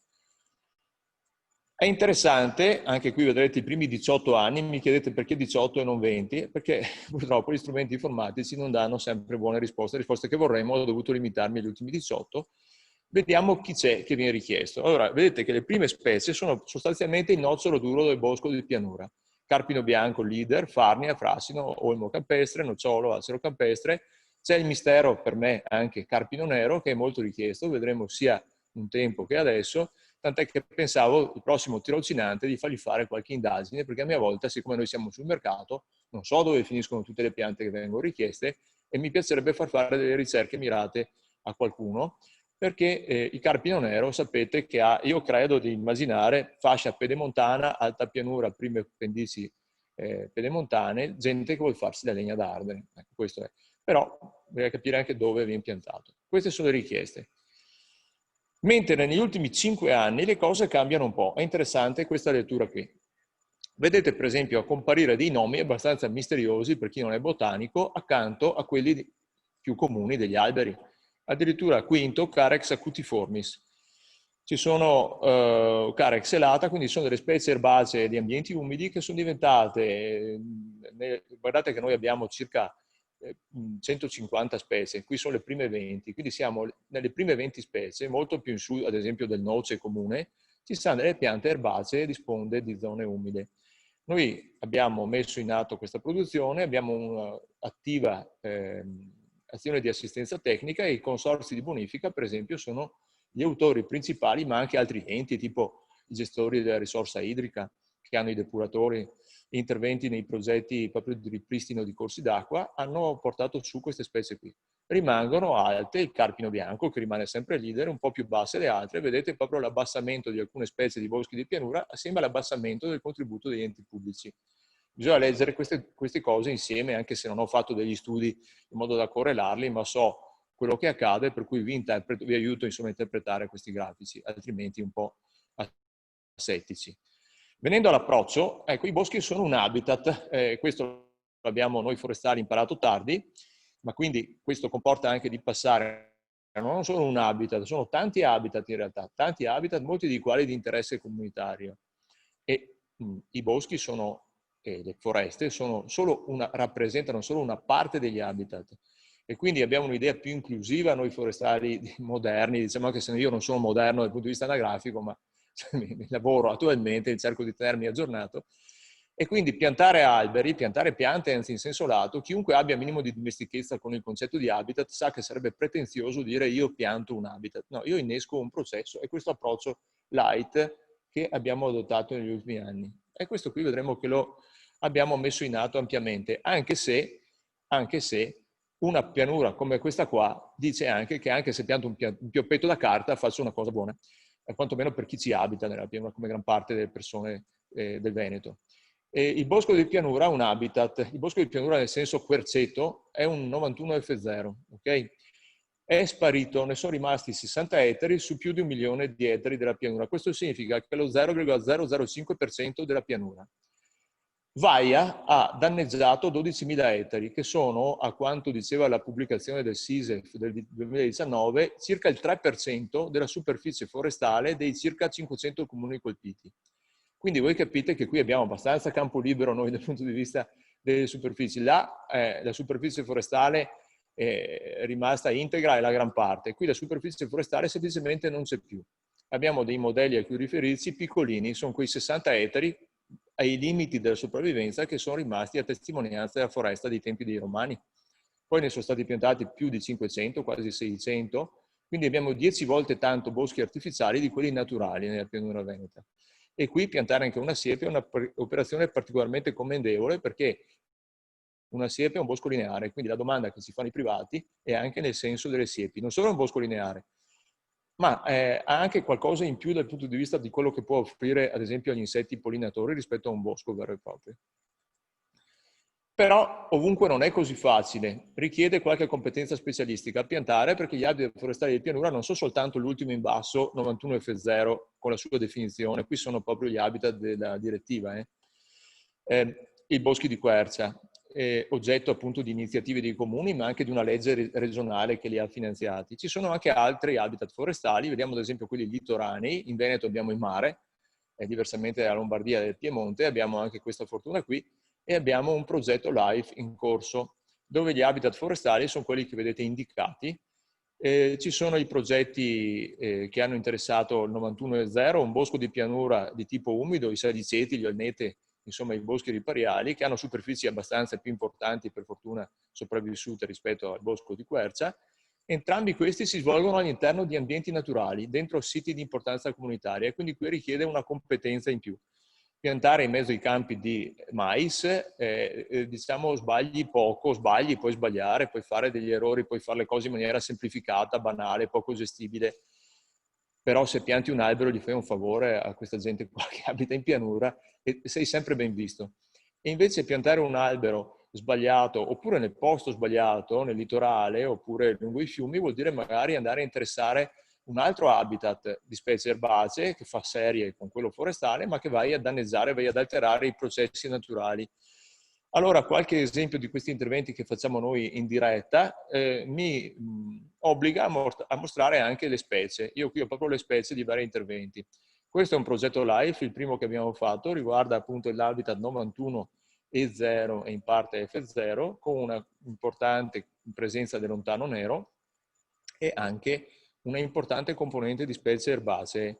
Qui ci sono alcune immagini di questo progetto, prima e dopo la cura, quindi movimenti terra, rinaturalizzazione di ex vasche di allevamento ittico in terra, quindi era un quadro totalmente diverso, purtroppo non ho le foto delle vasche, e successivamente l'ambiente è, dopo qualche anno, tra l'altro non ho foto recenti perché la neta si sviluppa molto rapidamente, il quadro è questo.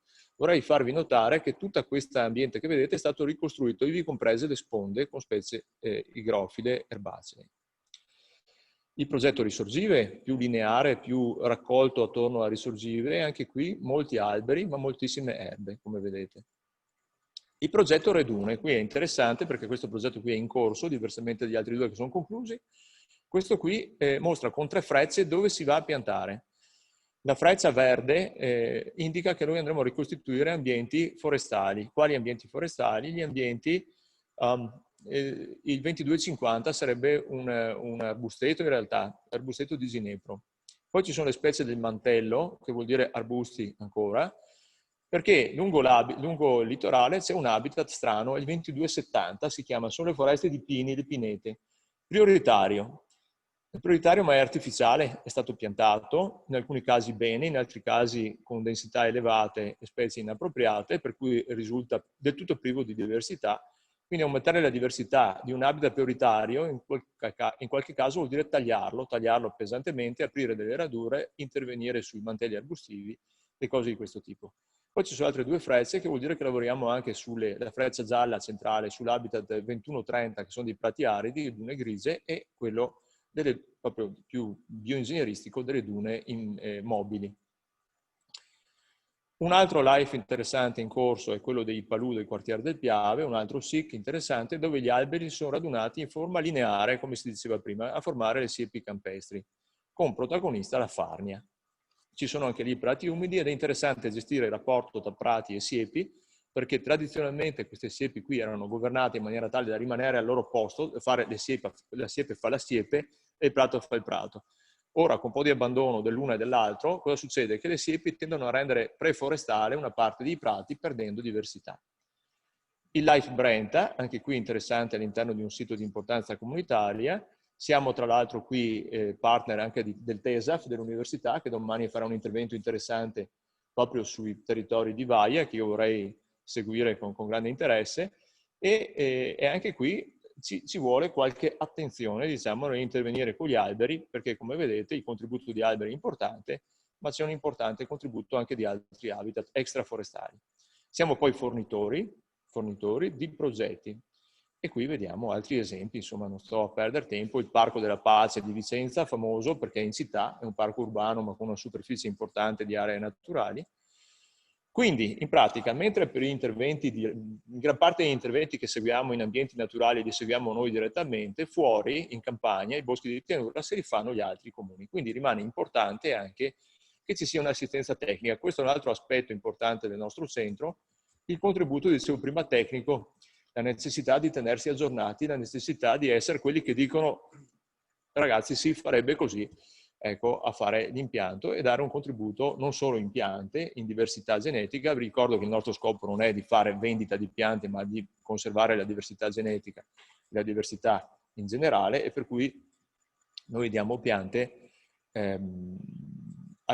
proprio garantendone la provenienza locale con un servizio che chiamare assistenza tecnica vorrei dire che è anche quasi un po' riduttivo, cioè cerchiamo di indirizzare correttamente gli interventi per massimizzare la biodiversità. Ecco allora che l'assistenza tecnica si concretizza in schemi di questo tipo e l'assistenza tecnica diventa più complessa col tempo perché deve tener conto di ambienti diversi, vedete, forestali, preforestali, extraforestali, con questi schemi qua. Ecco, per chiudere con la pianura, io concludo per non portare via ancora tempo, se ci sono delle domande.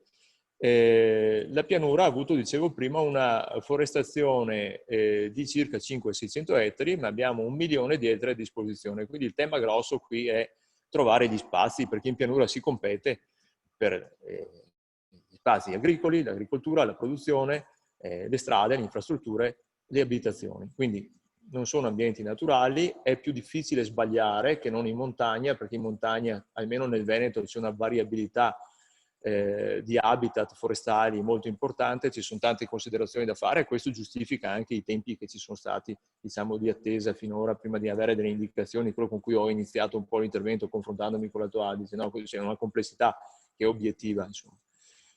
In pianura è più semplice, però in pianura è più difficile trovare il posto libero, non perché non ci sia, c'è 1 milione di ettari, ma perché c'è chi si coltiva. Quindi lì le soluzioni che si possono trovare sono varie, interessanti. Segnalo ad esempio il Life Pollination, riguarda gli impollinatori, nei quali noi siamo partner, sta iniziando in questi giorni, e porterà delle soluzioni che comportano, diciamo, l'utilizzo di spazi marginali rispetto alle colture. C'è il tema dell'agroforestazione, che è un'altra cosa, non è forestazione, però porta maggiore vivibilità nel paesaggio, ma porta anche maggiore, come dire, un approccio interessante anche per quanto riguarda l'agricoltura. Per quanto riguarda il bosco, la forestazione in senso stretto, abbiamo appunto esempi come quello di Mestre, nel quale noi abbiamo fornito le piantine, ma nel quale il comune aveva a sua volta, era strutturato ed è strutturato con una staff di persone competenti, per cui un esempio particolarmente interessante, che perché è il più grande, sono 230 ettari ed è stato fatto in anni successivi. Quindi chi volesse avere un esempio di un intervento di forestazione che ha visto un felice connubio tra progettazione delle piantine, diciamo, programmazione della produzione, progettazione del bosco e come dire, condivisione di obiettivi tra urbanisti, architetti e forestali, ecco, potrebbe vederlo proprio nel Bosco di Mestre. Io con questo ho concluso, vi ringrazio per l'attenzione. Abbiamo ripreso il video e concluse il programma ufficiale del seminario. Non vedo sulla chat delle richieste di intervento, ma se dovessero arrivare abbiamo ancora qualche minuto di tempo. E quindi ricordando solo due informazioni già date all'inizio per chi dovesse richiedere i crediti formativi da parte dell'Ordine degli Agronomi Forestali. Ricordo di aver indicato nella chat il vostro nome e cognome e l'ordine di riferimento. Ricordo ancora che le slide che avete visto saranno disponibili sul nostro sito nei prossimi giorni, dateci il tempo di raccoglierle e pubblicarle. E vi diamo ovviamente, per chi vuole, appuntamento ai successivi incontri che proseguono in questi prossimi 3 giorni di Fiera e Festival delle Foreste tra Cansiglio e Longarone. Detto questo, io passerei il microfono e il video al collega Federico Correale, diciamo, per le classiche conclusioni di tutte le cose, devo dire, anche per me che sono un po' fuori di queste tematiche forestali, essendo un po' più agronomo, molto interessanti, però e do quindi la parola a Federico. Grazie. Allora, brevissimamente qualche conclusione. Come avete visto e come avevo accennato all'inizio, questo breve convegno è stata l'occasione per portare alcuni spunti, però alcune considerazioni secondo me importanti si possono fare. Intanto l'importanza della rete. È un peccato che di vivaistica si torni a parlare in occasione di un evento traumatico come Vaia, però tutto sommato va bene così, anche perché ci si rende conto di come in realtà il lavoro degli operatori in questo campo non sia mai interrotto. E semmai quella che si interrompe sono i riflettori su questo comparto che in maniera altalenante, avete visto anche i grafici che ha mostrato il collega Fiorentin, assurge un po' agli onori della cronaca, non so, la grande domanda di piante durante il periodo del PSR nelle aziende agricole, adesso queste esigenze così pressanti legate a un evento come la tempesta Vaia.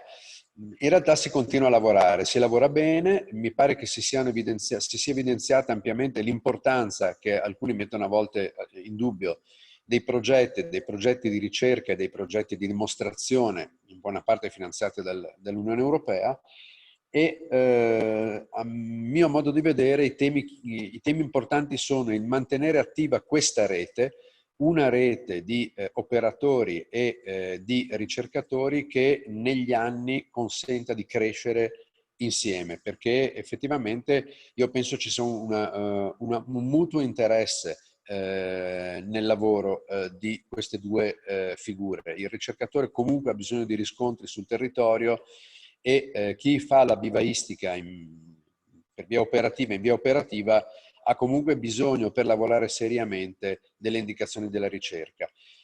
Sulle specie forestali, in particolare montane, il tempo non gioca sempre a nostro favore, purtroppo, ma direi che tutti noi siamo abituati a questo, passatemi il termine, a questo handicap. Sicuramente un tema che potrebbe essere sviluppato in futuro è quello di una informatizzazione comune, nel senso che le informazioni, i dati sulla disponibilità di seme, sulle provenienze, sui flussi di domanda e sulle aree dove è più necessario in qualche modo concentrarsi, in qualche modo collegando il tutto a quella che è la rete nazionale dei boschi da seme e le reti regionali, potrebbe essere un tema diciamo di tipo logistico importante per il futuro. Ecco, la sfida che noi cerchiamo a cui noi cerchiamo di rispondere è da una parte quella di portare il massimo delle conoscenze all'interno dei nostri piccoli vivai alla fine, perché vediamo la realtà della vivaistica regionale del nostro paese non è quella dei paesi del centro-nord Europa con le decine di milioni di piante in produzione. Però l'importanza della varietà dei nostri habitat in qualche modo fa sì che il nostro sia un sistema vivaistico peculiare. Questa conoscenza, questa capacità di gestire un numero elevato di specie, un numero elevato di provenienze, è proprio peculiare della vivaistica dell'area diciamo, più meridionale dell'Europa e quindi anche del nostro nord Italia e della nostra bella penisola. Ecco, l'altro tema importante è quello delle prove sul campo.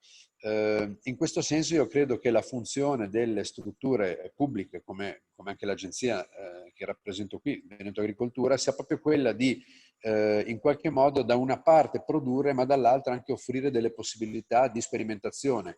I boschi di proprietà pubblica devono diventare una specie di laboratorio in questi casi.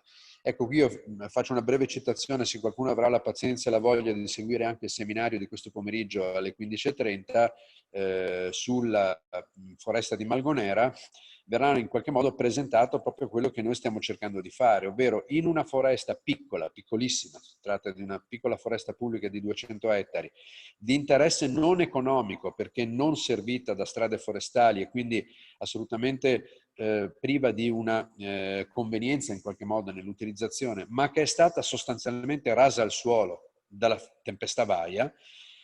Abbiamo pensato di creare un laboratorio a cielo aperto dove noi andiamo per i prossimi anni, perché il lavoro durerà sicuramente molti anni, andiamo a monitorare le dinamiche naturali da una parte e dall'altra quello che invece è l'applicazione di alcuni scenari e di alcuni modelli che noi costruiamo insieme ai ricercatori per immaginare cosa le tendenze di cambiamento climatico potranno produrre in quell'area. Ecco, questo è un piccolo esempio, ma io credo che la moltiplicazione di esempi come questi ci potrà dare delle indicazioni importanti poi anche su scala più ampia per quello che riguarda invece le formazioni forestali di tutto il nostro arco alpino, che purtroppo sono sicuramente in prospettiva delle realtà a rischio, perché come abbiamo visto alcuni eventi noi non siamo in grado di controllarli.